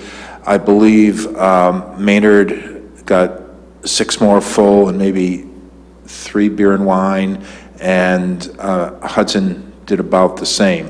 They actually got what they had asked for. So we've had this debate. I think the consultant for Kelly's Corner has recommended 10 full liquor licenses and 3 beer and wine. In discussions with Roland, there's some sense of maybe we should ask for more, because maybe we won't get it all, or maybe if we do get them all, we can be somewhat judicious in how we give it out. And so there's some thought about 16 all alcoholic, and 6 wine and malt. So articles as written now is a fill in the blank, so we need some guidance from the board as to what we should try to pursue. Thoughts from the board? Yep. I just want to clarify that even though we're hoping this promotes more restaurants in Kelly's Corner, they could be used anywhere in town, right? It's my understanding, yes.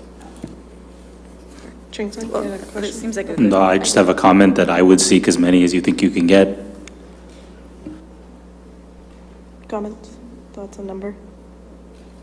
I mean, personally, I think my one concern about asking, so Somerville's a different situation, but they wouldn't ask for like 70 or something. It was something crazy, and that's caused a lot of pushback. So I think there's asking for, I think that they'll take into consideration how many you're asking for and what you're kind of proposing to do with it. I think when both Maynard and Hudson asked for additional liquor licenses, they had very clear statements about why they were asking for more and specific areas that they were using it for. And I think we have that case with Kelly's Corner. I'm not sure we could say that we thought 16 new restaurants would be going into Kelly's Corner. I'm having a hard time picturing where 16 Roland's restaurants. the advocate for 16, so. we'll let him Okay, speak. all right, make me a pitch, Roland. So here's our math. We spoke with the prospective redevelopment team for the Walmart, Kmart. Kmart Wrong Mart. is the Stop and Shop owned property where Kmart is on right now. And their thinking is for their project, if town meeting were to do the rezoning and the redevelopment could occur, that they would need 4 liquor licenses. And that, well, they said 3, not including the 110 grill if it goes forward, and that's sort of like out there right now.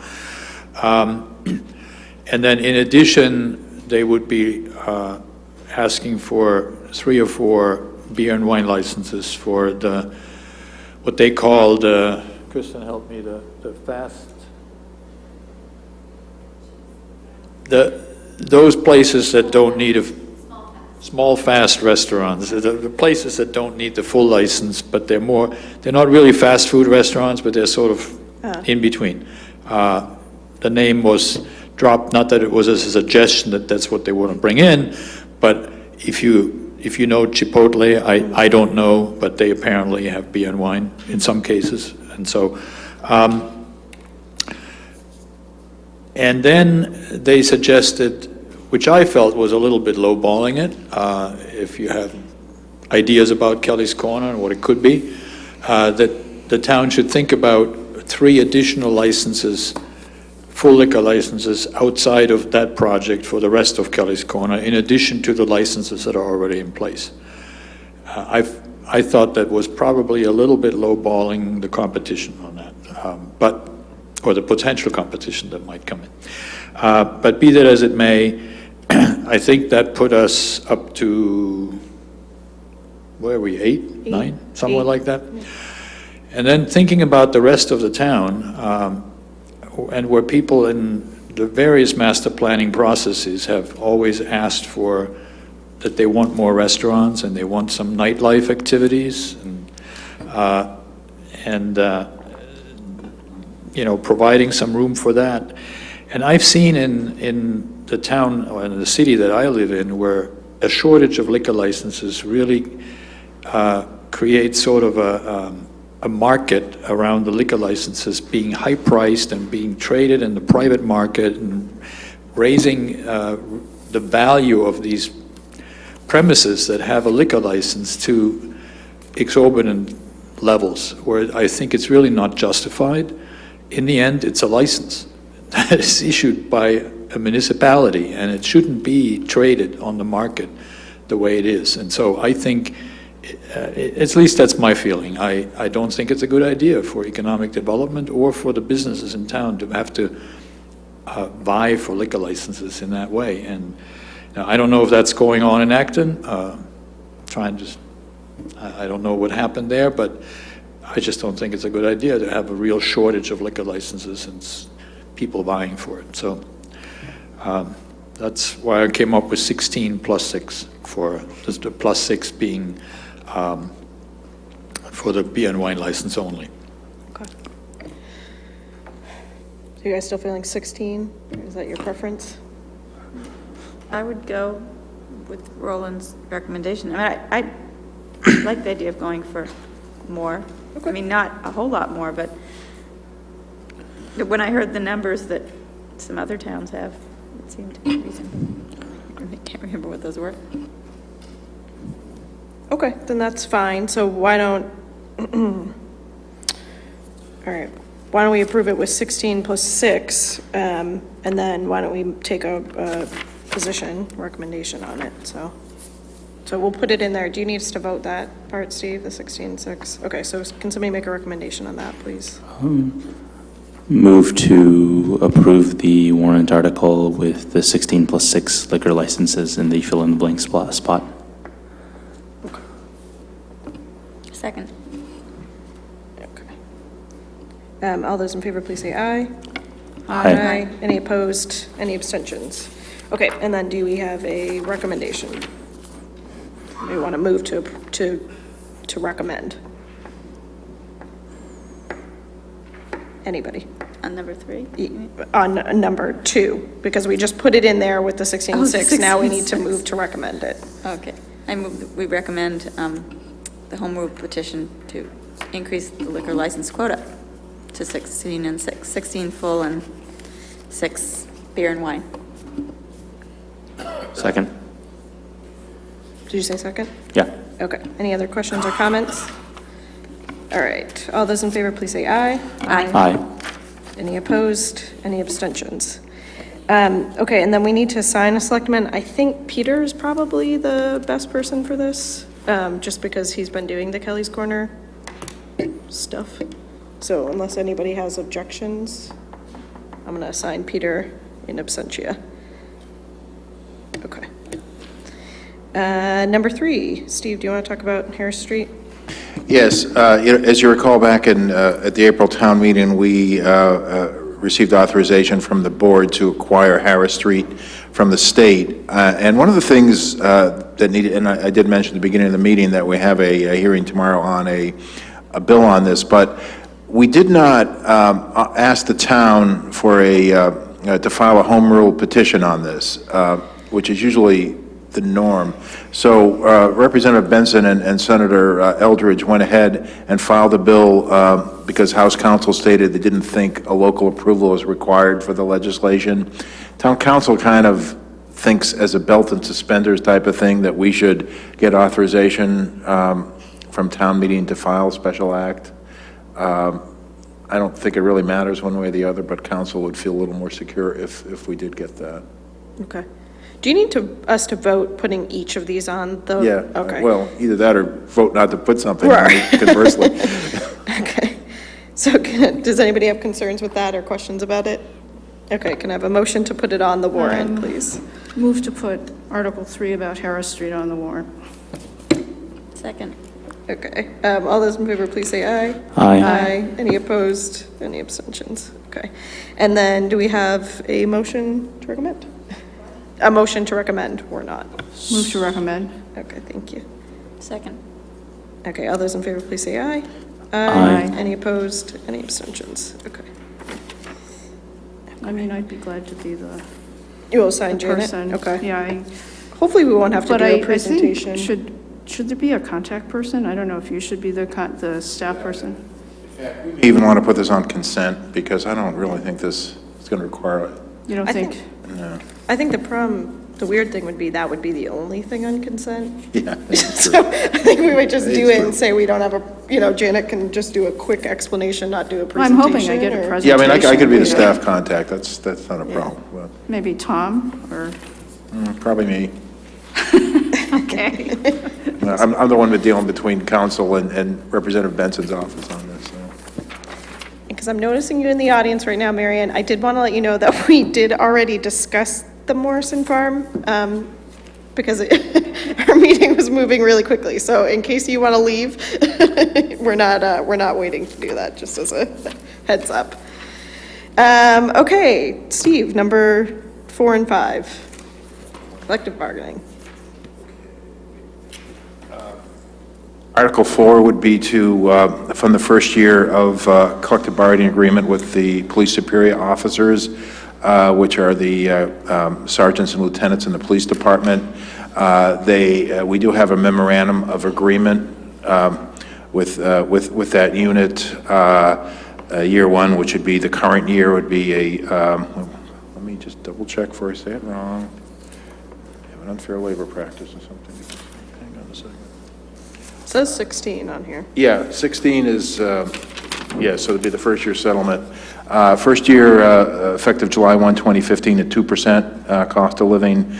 July 1st, 2016, a 2.5%, and July 1, 2017, 2.75. Those are the primary differences. We also incorporated, you may recall, a year ago when we went to special town meeting for the legislation to withdraw from civil service, we had got agreement with the unions by coming up with some compensation for the loss of Quinn, so that's incorporated in this successor agreement as well.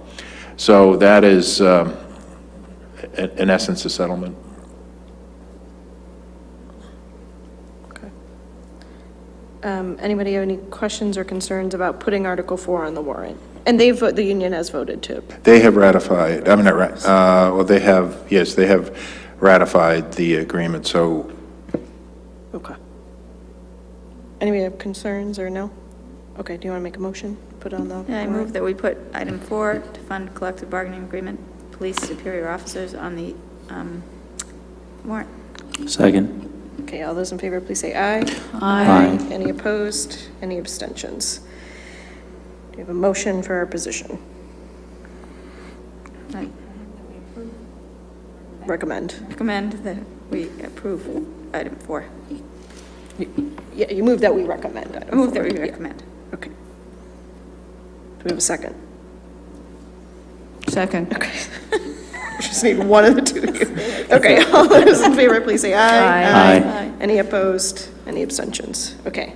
You're Number going to 5. sign. I assume Peter's. Oh, right, who do we, yeah, I mean, I think Peter's kind of our resident expert. This might end up being a little bit the Peter show, but he's not here to fight that off, so, yeah. He That's what can. you I mean, get if for not it's showing up. Yeah, exactly, well, but I think it just makes sense. I mean, he knows these issues better than any of us, so, any of us on the board. Okay, number 5. Okay, number 5 is a settlement with the AFSMI unit, which represents highway, municipal properties, and cemetery. They have not had a ratification vote yet. We do have a tentative agreement. My understanding, the ratification vote is not until October 28th. Typically, I would like to have them ratified before we take any position, so I would recommend putting it on the warrant, but deferring a position until they ratify. And can you talk about what's in the tentative agreement? or do you I'd wanna rather wait for them to Okay, ratify. That's fine.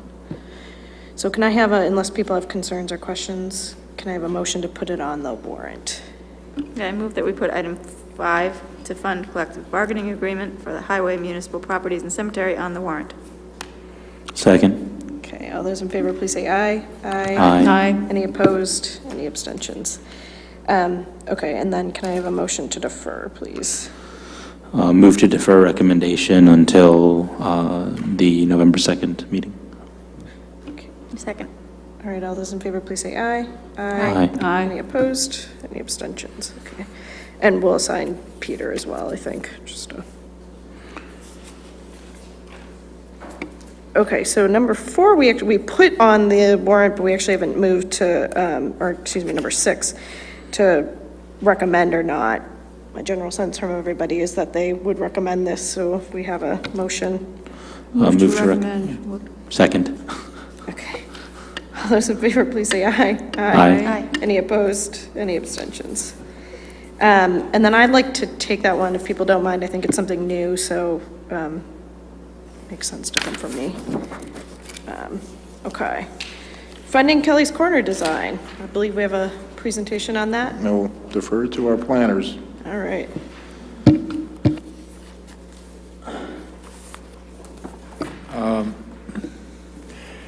We have a presentation on this subject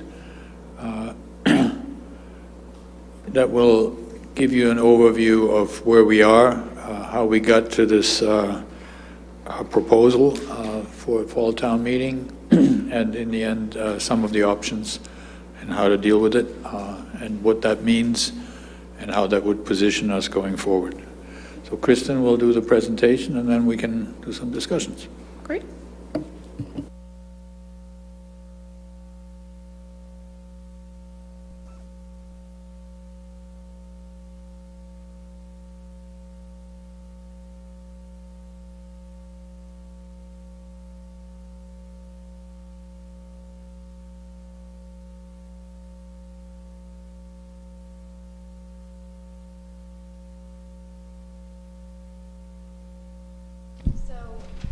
At this point in the plan, we've been working on the Kelly's Corner Improvement Initiative for a little over 2 years. We have draft zoning that we're tweaking a little bit and will be prepared for Springtown meeting. We have design guidelines that we're finishing up, and the overall Kelly's Corner plan release will be held after the holiday, or right before the holidays. And we have a 10% infrastructure plan at this point. So we're looking to advance the design plan, and that's what we're requesting for the $756,000 for. So I'll go over what that request will cover, go over a little bit of the actual plan in detail, some of the history of where we were before and where we are now with the plan, and some of our initial assumptions. And then, like Roland mentioned, we'll talk about some potential construction funding sources and what this means to Acton and what value it will bring for the town. So this $756,000 will fund the remaining infrastructure engineered plans. So we'll have construction ready plans to go out and actually implement the project. This is the overall extent of the project. So we have the Kmart property here, the school campus up in the top left quadrant. We have Community Lane, or formerly No Name Road, the Roach Brothers Plaza, the Bolodrome over here. So the project extends from the Route 2 off-ramp right here down to about the second set of townhomes on Main Street, and then Mass Ave from a little bit past the tennis courts all the way down to about the end of the Roach Brothers property.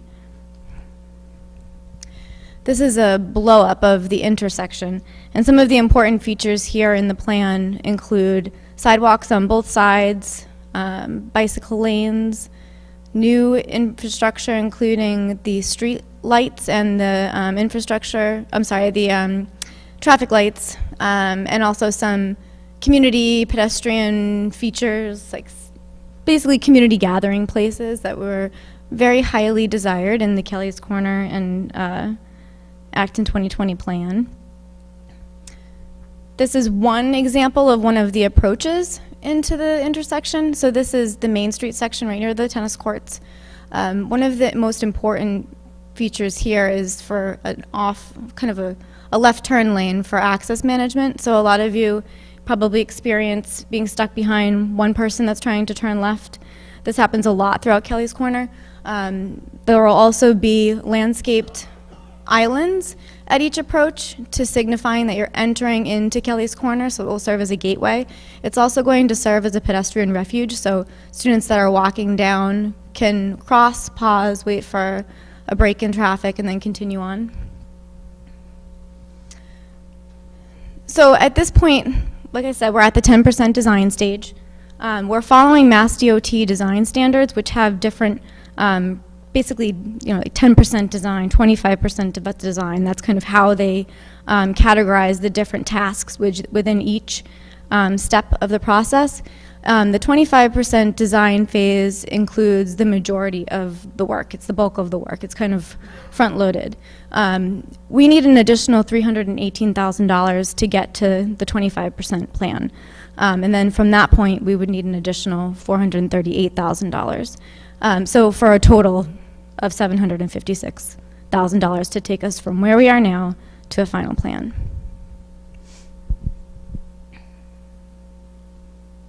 So you may remember, back in 2013, we originally anticipated being able to fund the full 25% design plan.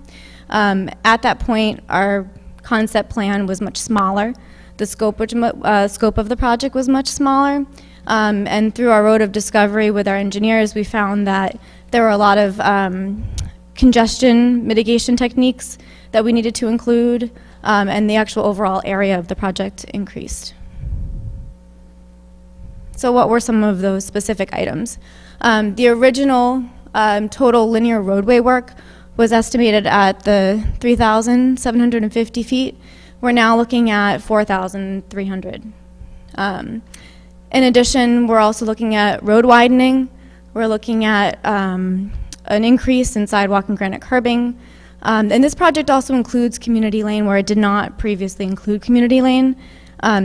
Community lane functions as if it's part of the whole public roadway system, and we need to treat it as such. So we're also including new traffic light at community lane and Main Street. So that's another aspect that's included in some of the engineering work that they've had to take on that we didn't anticipate originally. So at that point too, we were looking at MassWorks funding. MassWorks funding at that time made sense because we were looking at a $2 to $3 million construction project. Now we're looking at a $9 to $12 million construction project because of the scope and complexity. So it's much more in line with the Transportation Improvement Program funding, or the TIP funding, which is federal funding. So with that, we have looked at breaking the construction project into different components to potentially seek out different funding sources. So one could potentially be Mass Ave. Another component could be community lane. And with community lane, we would need to acquire that as a public way. So that would be another aspect of it in order to get federal or state funding. And then also the Main Street approach and the new signals. So although we've looked at segmenting the potential funding sources, we feel it's extremely important to have a completed design plan, and one that's designed to the highest level standards. Mass DOT design standards aren't, MassWorks funding design standards aren't as high as TIP funding design standards, which follows Mass DOT.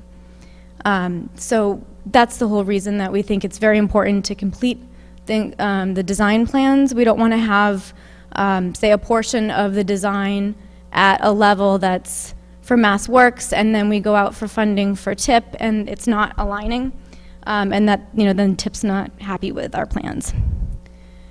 So this is the direct response to the Acton 2020 plan, and from what we found through our whole Kelly's Corner process.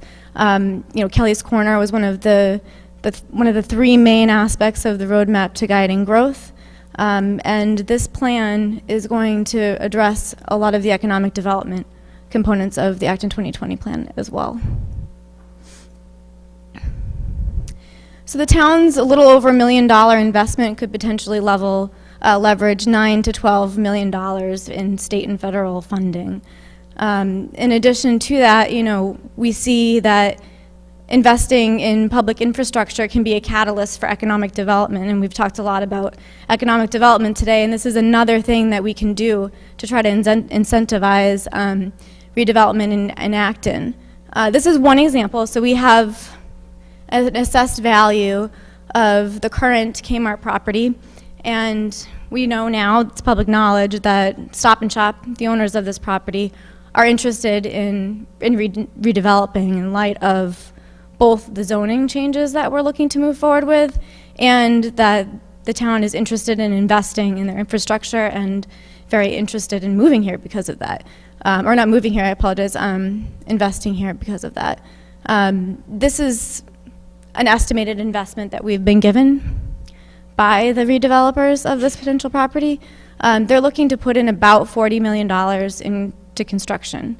So you can get a sense of what that would mean in terms of tax value for Acton. So, you know, we've been saying from Field of Dreams, if you build it, they will come.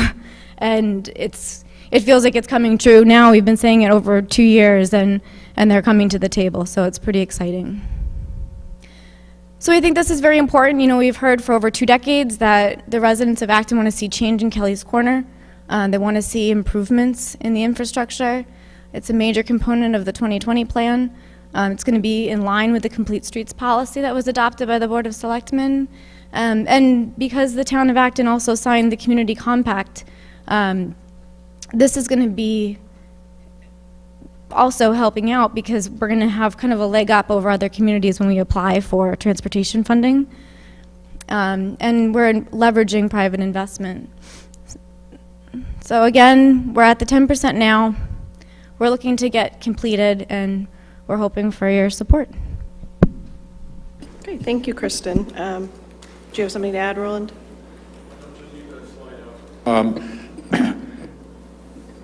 Clearly, the entire 756,000, as the number shows, if town meeting were to appropriate that, we could go this winter to the MPO as they start their next cycle of making decisions about what to fund in the coming years, and show them that we have the funding in place to bring this project to the 100% level. That would be huge. If that is too much, perhaps, and I'd leave that up to the board, it would help to get the funding for moving on with 25%. That would give us, that would keep the project going, because right now we're sort of stuck. And then do the rest of it in the spring and the annual town meeting. This project or the design is eligible for capital bonding. So that's really something for you that you want to consider. Clearly, from our strategic approach here, you know, having the 756 and the 100% design in the pocket when we go to the MPO would really be a very convincing argument to the MPO. These centers are, what is envisioned in Kelly's Corner and what the town has told us is really a walkable, mixed-use town center. And I want to just say 2 things about that. This is in line with a national trend to create centers with urban amenities in the suburbs. And the young professional generation that is looking for a place to raise their families are more and more looking at places like this to live or to live nearby. And also the seniors, the empty nesters, are looking to downsize, but they want to stay in areas where they can walk and have services nearby, and they would like to live and stay in that community that they have spent and raised their families. So this really goes in line with a national trend, and developers are telling the story that they can't build these places fast enough. So we're really on the cutting edge here of what might be really a new trend in American real estate investment. The other piece I'd say is we're competing with commercial property development that are happening in Westford and out on the 495 belt, and that is really with a nicer look, is really the very traditional straight-faced shopping mall or shopping center type of thing, car-oriented. The only way you can get there is by driving. That may be fine if you have a 495 interchange right nearby. We don't have that, and we need to look at Acton to compete with that. We need to look at inventing something new and different, and I think what will come out of the Kelly's Corner initiative and the recommendation for a mixed-use center will be that, and it will be a high-class project and a high-class opportunity that distinguishes Acton from what's happening in surrounding towns, so.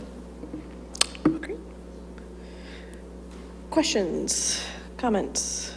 Janet? I don't know if either of you can project how long, if town meeting were to approve 756, we were to get to 100% design, how long could we anticipate being on the tip list? It could take, I would say, to be realistic, I wouldn't want to promise anything before 5 years. But it could go faster, I mean, things have funny things, funny ways of evolving. My experience with the rail trails is you show up all the time, they get to know you, and we already have a leg up on that. They know Kristen, who has been visiting the MPO with us for the last 2 years or 3 years. And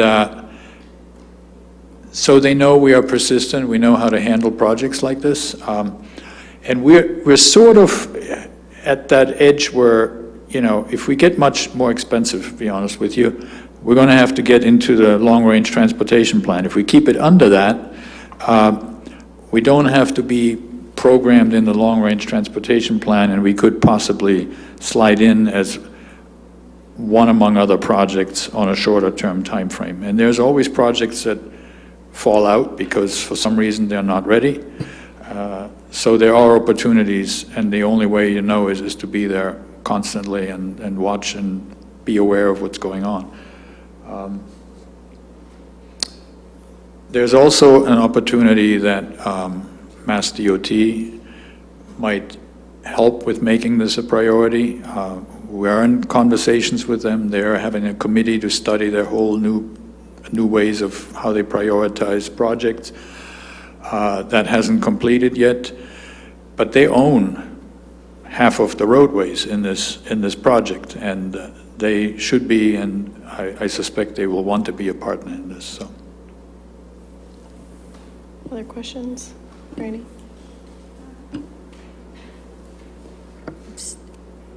Yeah, I just realized some of my questions or comments had to do with things I saw, but this isn't the time for that, because it's just for the, well, I'll say it, but I don't think it's the time.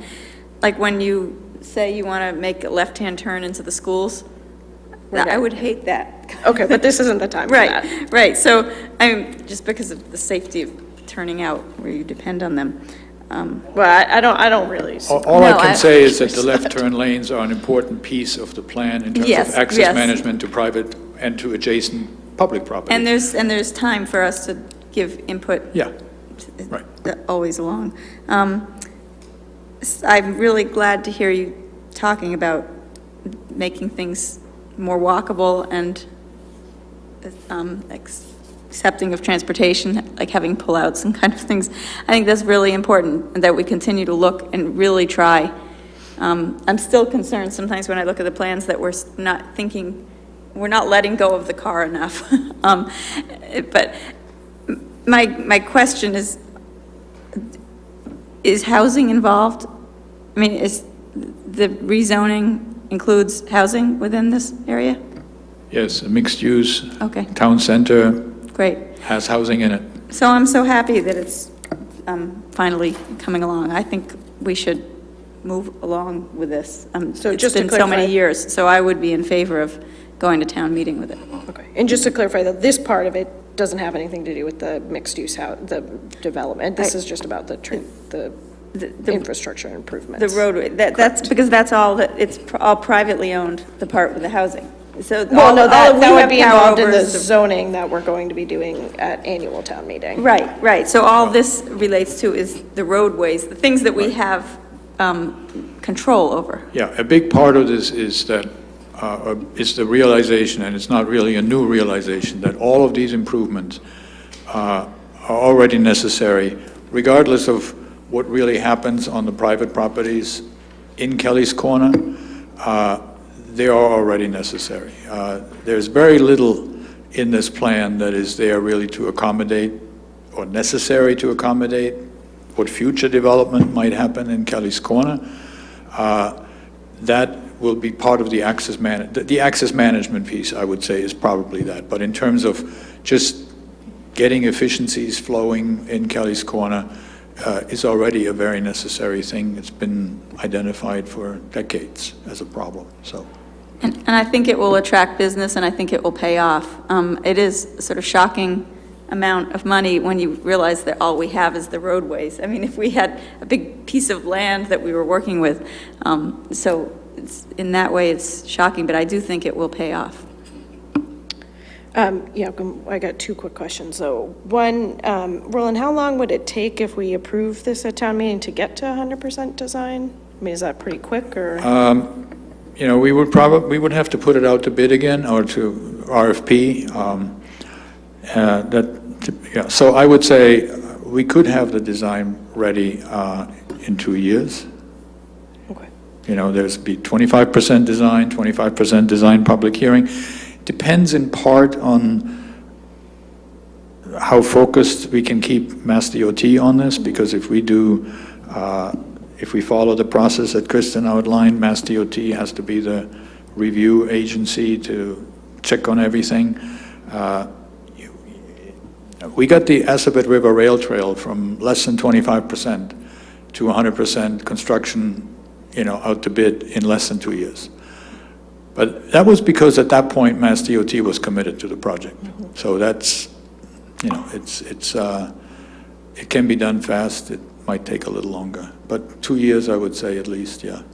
And so even if we do fund the whole thing, it's not as though you can go from 10% to 100. You still have to stop it. You have to do 25%. You have to do it 25%, right. 25% public hearing. Right. Sometimes they do a 75% public hearing, and then 100%. And the one thing we should mention for clarity is none of these estimates that you've seen, the funding obviously for design doesn't, but also the $9 to $12 million does not include right-of-way acquisitions, because the plans that we have involve right-of-way acquisitions to accommodate the roadway layout. We don't know what that will be. And we can't really get too close to that number until we're at the, quote, 75% design stage. But there's another cost, and that's going to have to be borne by the town. And then my next question is for you, Steve, about your comfort level of appropriating $756,000. That's why I had my hand up. Within FY16. Well, this was presented as a FY17 project on the Hill last week, and if memory serves me, was in the top 5 of general fund projects. That being said, it does somewhat concern me that $756,000 is over 10% of the certified free cash. Whereas if we could at least work some of this into the FY17 budget and hopefully not necessarily utilize free cash to do it, but try to absorb it in the operational budget, I'd feel a lot better. So I'm kind of inclined to do the amount of money that brings it up to the 25% and fund the balance at the annual town meeting. And then my question for you guys is, do you see a large downside with doing that? Because I think it does financially make more sense. I think if we go to the MPO and say, look, we have funding in place for this 25% design and a strong commitment to bring the rest for bonding to town meeting in the spring, I think that would be a good message too. Not quite as good as the full funding, but I understand, I completely understand the situation, and that's why we brought it up at the end as an option to split it up. You know, yeah. Okay, do people, I mean, that would be sort of where I'm inclined as well. Do people have concerns or? I agree. I think a lower number is easier to swallow for the general public as well. And I think that's a big factor. I think if you go ask for $500,000 and then tell them it's only, $750,000 and it's just for, you know, design and plans, I think people might balk at that. Well, I think this town's somewhat used to that, But then the next spring, oh, here we are with the other half, and next spring, I would expect that there are going to be some other big number projects, so could be dicey. But I assume that as part of the design process, you are going to be, somebody's going to be designing a very efficient and effective stormwater management system or improvements. I'll belabor, you know, stormwater the way that Franny talks all the time about transportation, because, you know, my Yeah, I've been working on stormwater with RAC, and that is a big issue in Kelly's Corner, along with all the other deficits. It is, and that is some of the discovery that we had along the way, knowing that there were problems, but not knowing exactly what the extent of the necessary fixes would be. And now we have a better handle on that too. So, and yes, it would have to comply with whatever laws and local and state laws that and federal that apply to stormwater management now. So do I have a motion to put this on the warrant with 318,000? So moved. Second. Any other questions or discussion? I've been asked if there's any questions or discussion from the audience. Okay. Yep. A question for Roland. Is it possible that if it does go, we do this and it goes on the TIP, which stands for can you say what TIP stands for? Transportation Improvement Program. Okay. Is it possible to put our match in first before you get approved and then say, look, we were hoping that we would get approved and we want to apply what we just spent? I'm talking about when we get to the actual building. Well, our match is the design. Oh, so they Once pay we pay for all the design, construction? the state and the federal government will pay for the rest. The entire, oh, Right now, wow. that's typically what happens. State 20%, federal government 80%. So that's what happened. So it was, you might get that mixed up. It was when we had federal earmarked design funding for the rail trails. That's when the state asked us to put in the 20% for the federal earmark. But this would be our contribution and the right-of-way acquisition for that matter. So. Okay, so we've got a motion and a second, for putting it on the warrant. All those in favor, please say aye. Aye. Any opposed? Any abstentions? So, question for presentation, is the Kelly's Corner Committee, specifically probably Andy, willing to do the actual presentation at town meeting? Have you guys talked about that? The committee will meet October 28th, and we'll bring that up with him. Okay. I suspect he would be willing Willing to do it, okay. So I'd like to assign, again, Peter as the liaison, as he is the liaison, and then hopefully Andy will do the presentation, but Peter can be the selectman assigned. We voted to put it on the warrant. Did we? Yeah, no, so to now if we can have a recommend? motion to, I move to recommend. Second.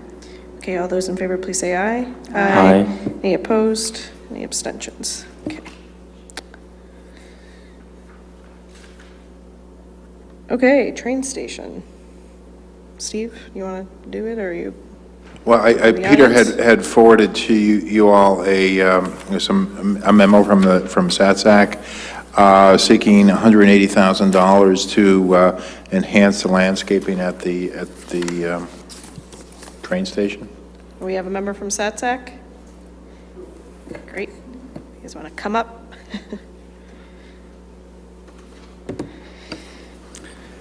Hi, I'm Dave Wellinghoff. I am a new member to the SATSAC, and this is Sean Hanley. We want to request $180,000 to improve the landscaping at the train station. As you may be aware, the new train station should have both platforms and the station itself operational by Thanksgiving weekend, give or take a few days.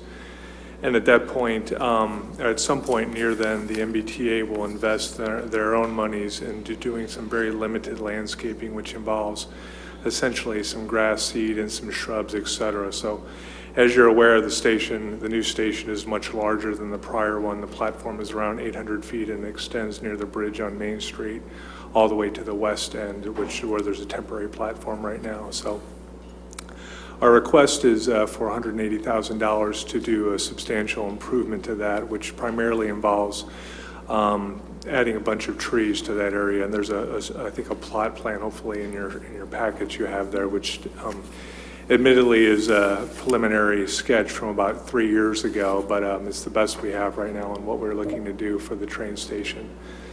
So with that said, the actual planning for when this improvement would happen is still TBD right now. We're obviously getting into the fall, at which point it's a little bit late in the year to see when this sort of landscaping could be done. But the train station, again, as we expect, would be completed in several weeks from today. I think it's potentially the week after Thanksgiving, but as early as the Wednesday before Thanksgiving. So the general idea behind doing this is the landscaping that the MBTA is financially committed to doing is obviously very limited and at the ground level. So the station itself, while very attractive and beautiful, is also very concrete driven and metallic driven. So you have this wonderful looking station that pretty much stands out in the South Acton Village area, and there's obviously historical buildings, a lot of historical significance in the area, et cetera. So the idea here is primarily around that area, and then the east end where there's the beginning of the rail trail, as well as some new parking and the extension of this platform would be primarily the area where most of these trees would be planted, and to some extent shield the station from the historic area, but also just to beautify the area and make it look much more attractive rather than the baseline MBTA seed and shrubbery that'll be put in. I don't know if you have anything to add. That's great.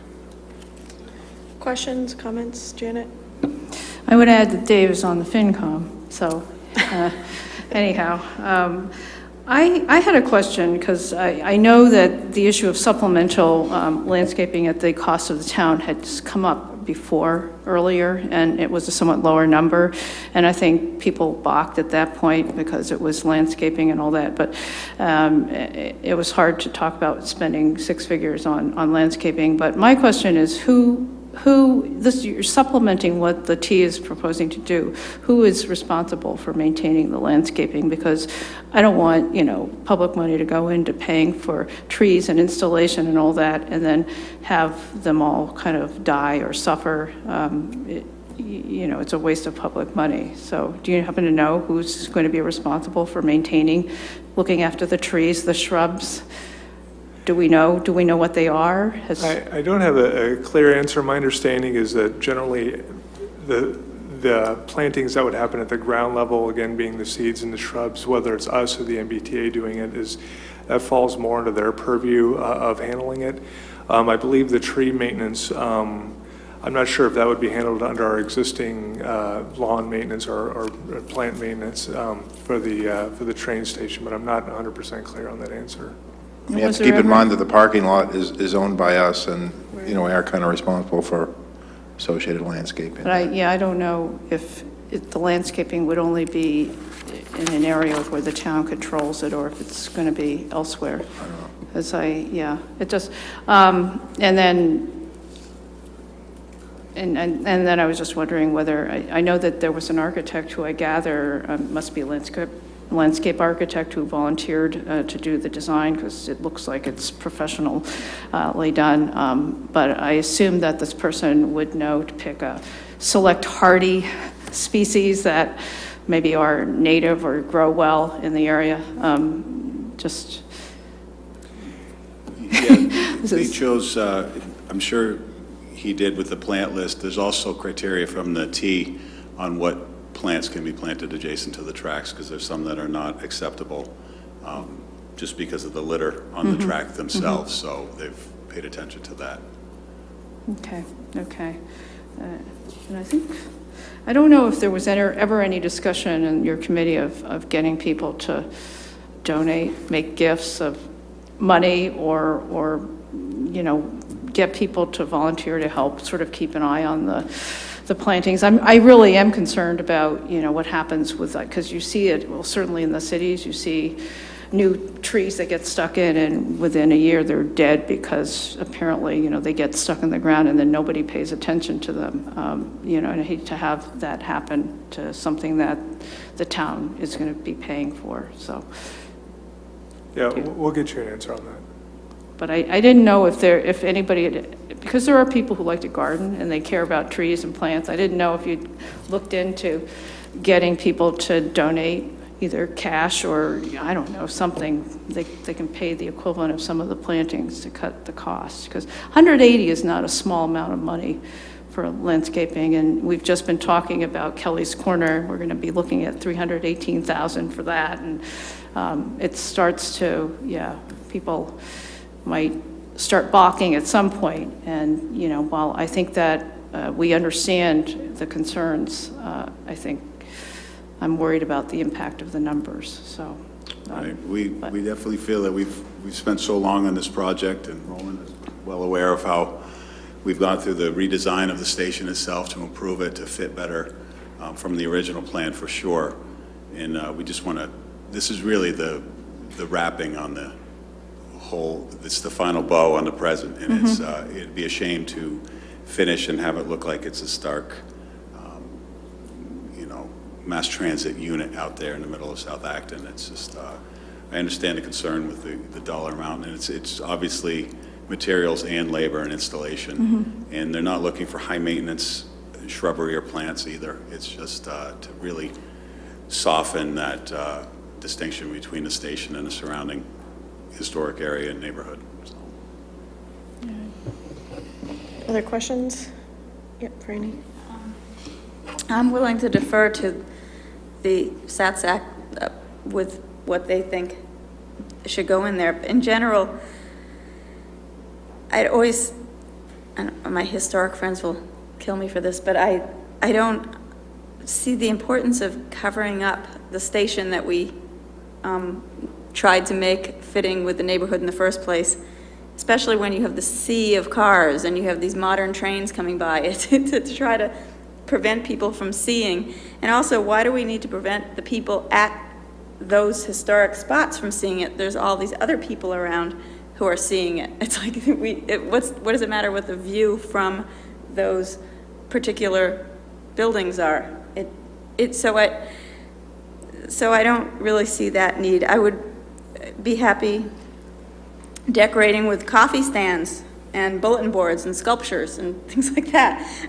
There's other ways to make the station beautiful if people are concerned with maintaining. But I'm all for trees and plants for ecological reasons, so I'm willing to go along, but I sort of wanted to register my feeling that it always seems a little crazy to try to hide the station. I don't want to speak for you guys. I don't know that the idea is to hide the station. And I don't think, if you look at this, it's not giant things that are blocking the view of the station, but it's the idea of, it's a lot of glass and metal, and it's using landscaping to, as they said, to soften that, not to try to hide it behind a giant bush. That part I definitely was in agreement, and that's why I want to let you and your aesthetic senses go along with it. But the wording screening the station from the historic spots. If you look at the plan, a lot of the plantings are on the backside of the platforms, which if you look now, they're concrete slabs that are about 4 feet off ground level, and that's what you'll see. So the effort is really to back those up with soil and then plant on that grade. There'll be a slope coming away, but plant on that grade just to lose that hard edge. We're not trying to hide, like you're saying, we're not putting a row of arborvitae across the whole backside of it. It's it's a transition from parking area to concrete or, the other commercial areas on the north side on Railroad Street. That's really the effort. We're not looking for specimen trees that are 40 feet tall. It was that wording, okay. The screening from, that I misunderstood. But I'm sure it will make it look really gorgeous. So I think that's important since we own our lot. I think we have to take care of it. Steve, similar question. How do you feel about spending $180,000 in FY16? Well, I think that it's one of those chicken and egg questions, I think, because if we waited till annual town meeting, that money's not available till July 1, and we've kind of lost the planting season, so to speak. So I think, despite the money, it probably makes some sense to go now. If you feel like we can do it, then I'm... Okay, I'm hearing general agreement. So does somebody want to make a motion to put Article 8 on the warrant? I move that we put Article 8, funding the South Acton train station landscaping on the warrant for the town meeting. Second. Okay, all those in favor, please say aye. Aye. Any opposed? Any abstentions? Can we have a motion to recommend? So moved. Second. Okay, all those in favor, please say aye. Aye. Any opposed? Any abstentions? Are you guys as SATSAC thinking you'll do the presentation at town meeting, or do you want the selectmen to do the presentation?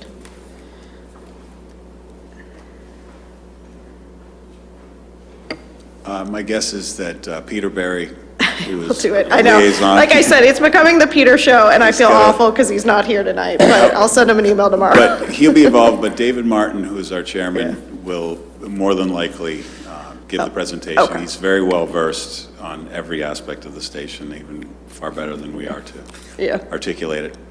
Okay, so if you'll let David know he's up, and make sure he comes to the pre-town meeting, and we will assign Peter yet another article. so- Okay, and if David doesn't, he will delegate Yeah. one of us to do it. So, Okay. thank you. I want to say I appreciate all the work and your aesthetic sense. I didn't mean to doubt your... Okay, Article 9. Steve, Janet, somebody? I'll defer to the mother of wastewater. Quick summary, Janet? You want me to just move to put it on the? I do. on the I really do. warrant? I'll move to put it on the warrant. Does anybody have questions about it? I think we all generally understand have heard the spiel about the bylaw before, and if you haven't, you can talk to RAC and they'll explain it all to you. All right, do we have a second? Second. Okay. All those in favor, please say aye. Aye. Any opposed? Any abstentions? And I'll move to recommend. Perfect. But one of the issues I see, we need bylaw chapter. This is an issue that RAC had brought up, and they were calling their bylaw W, and I said, stop. I said, we have a stormwater bylaw, it's you. And frankly, I want all the stormwater bylaws stuck under the same letter so you can find the damn things. But then we said, oh, you too? It's just, so I would appreciate council's guidance as to what we do if we have to now amend what the existing bylaw U is to call it Part 1 or something like that. But it would, ultimately, somebody else has mentioned this, we need to codify our bylaws so that people can find stuff in there based on sort of subject matter. Roland put in a request for FY17 for that. Doesn't help us in the short term. But council does have office hours tomorrow, and there's a bunch of special town meeting So see if issues we need can to talk to. put the Right. second bylaw with the first one under stormwater, so we don't, because it's a weird set of bylaws, I have to say. So anyhow, I'll move to recommend. Okay, do I have a second? Second. All right, all those in favor, please say aye. Aye. Any opposed? Any abstentions? And Janet, no surprise that we will assign you that one. But I won't be presenting. But you won't be, RAC that's will be fine. I think presenting, so, yeah. it seems like we can farm out a lot of these presentations, which Yeah, is well, no, I always mean, good. as soon as I said, oh, I'll take the Harris Street one, Steve says, oh, we'll probably put that one on consent. Yeah. I think it's like I'm jinxing all of these things. No, no. I actually like to talk at town meeting, but Yeah. it's all right. Okay, number 10, Steve, do you want to talk about that briefly? Right. This is a request to allow Wayland to withdraw from the Minuteman Regional School District. Back in April, Wayland Town Meeting voted to seek Wayland's withdrawal from Minuteman. And under the current Minuteman agreement, the Minuteman School Committee, under circumstances, can draft an amendment to the regional agreement setting forth terms in which a town may withdraw. On July 7th, the Minuteman Regional School Committee voted to submit this article to the member towns for their approval. So this is at the recommendation of the Minuteman School Committee to place this on all member town meeting warrants for the withdrawal of Wayland. I move to put this article on the warrant. Second. I guess my question is, do we have to do this at our special town meeting? No, I don't think so. I mean, up until a couple of weeks ago, we weren't even sure we were going to have a special town meeting. Right. We don't have. Because I guess my only question is, I think there's at least one other community that's voted to move out, and I wonder if in some ways it makes sense to wait until annual town meeting, and we could kind of do them all at once if there are multiples. But, I mean, I don't really care. I think Dover has submitted a request to withdraw. I mean, this is just, this is just another complication in a really complicated situation. Right. But, yeah, I suppose it doesn't matter, although.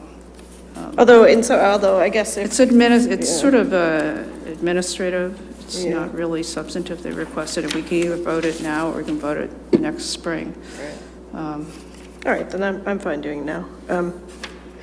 Okay, so we had a motion second to put it on the warrant. All those in favor say aye. Aye. Aye. Any opposed? Any abstentions? And I'd move to recommend. You move to recommend?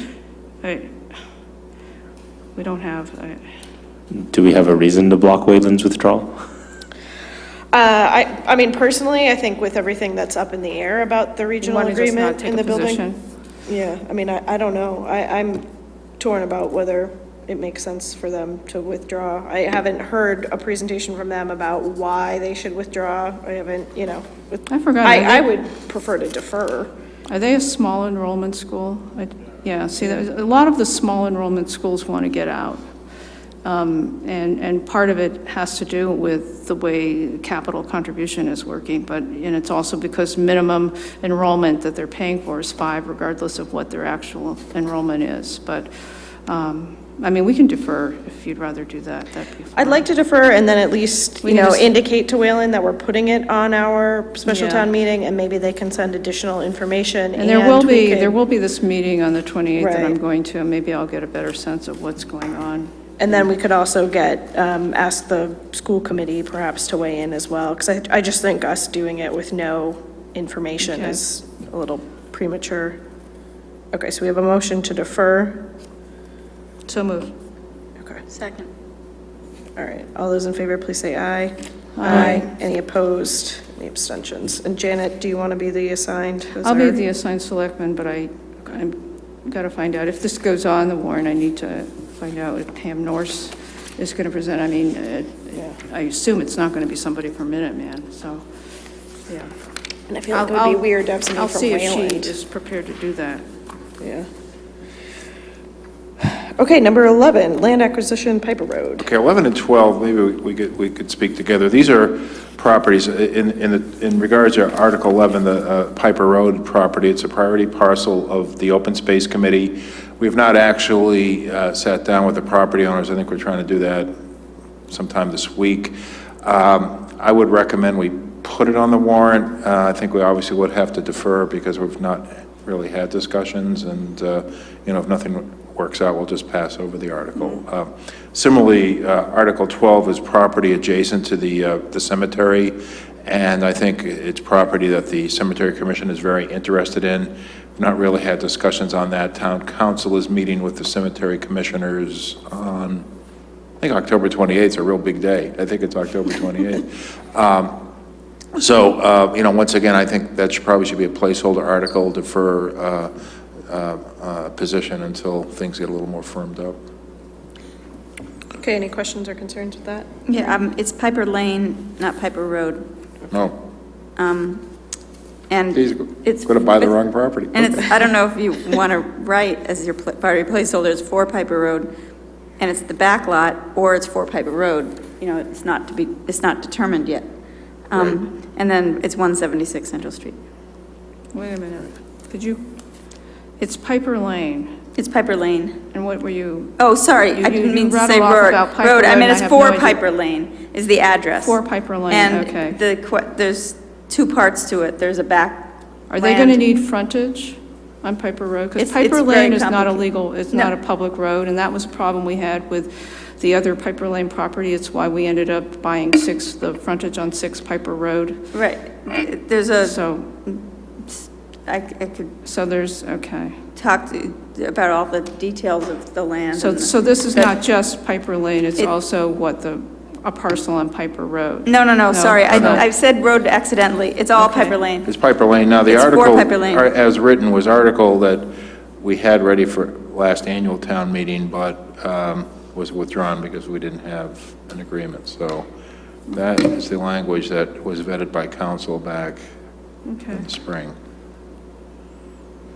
So I think it makes sense, Steve's recommendation, to put the article on the warrant and then defer until we have, actual information about what it is and how much it's going to cost. So can I have a motion to put Article 11 on the warrant, please? I move to put well, can we do both? Sure. Because they're both, put Articles 11 and 12 on the warrant, but defer recommendation. Second. All right, all those in favor, please say aye. Aye. Any opposed, any abstentions? Okay. Just take notes here.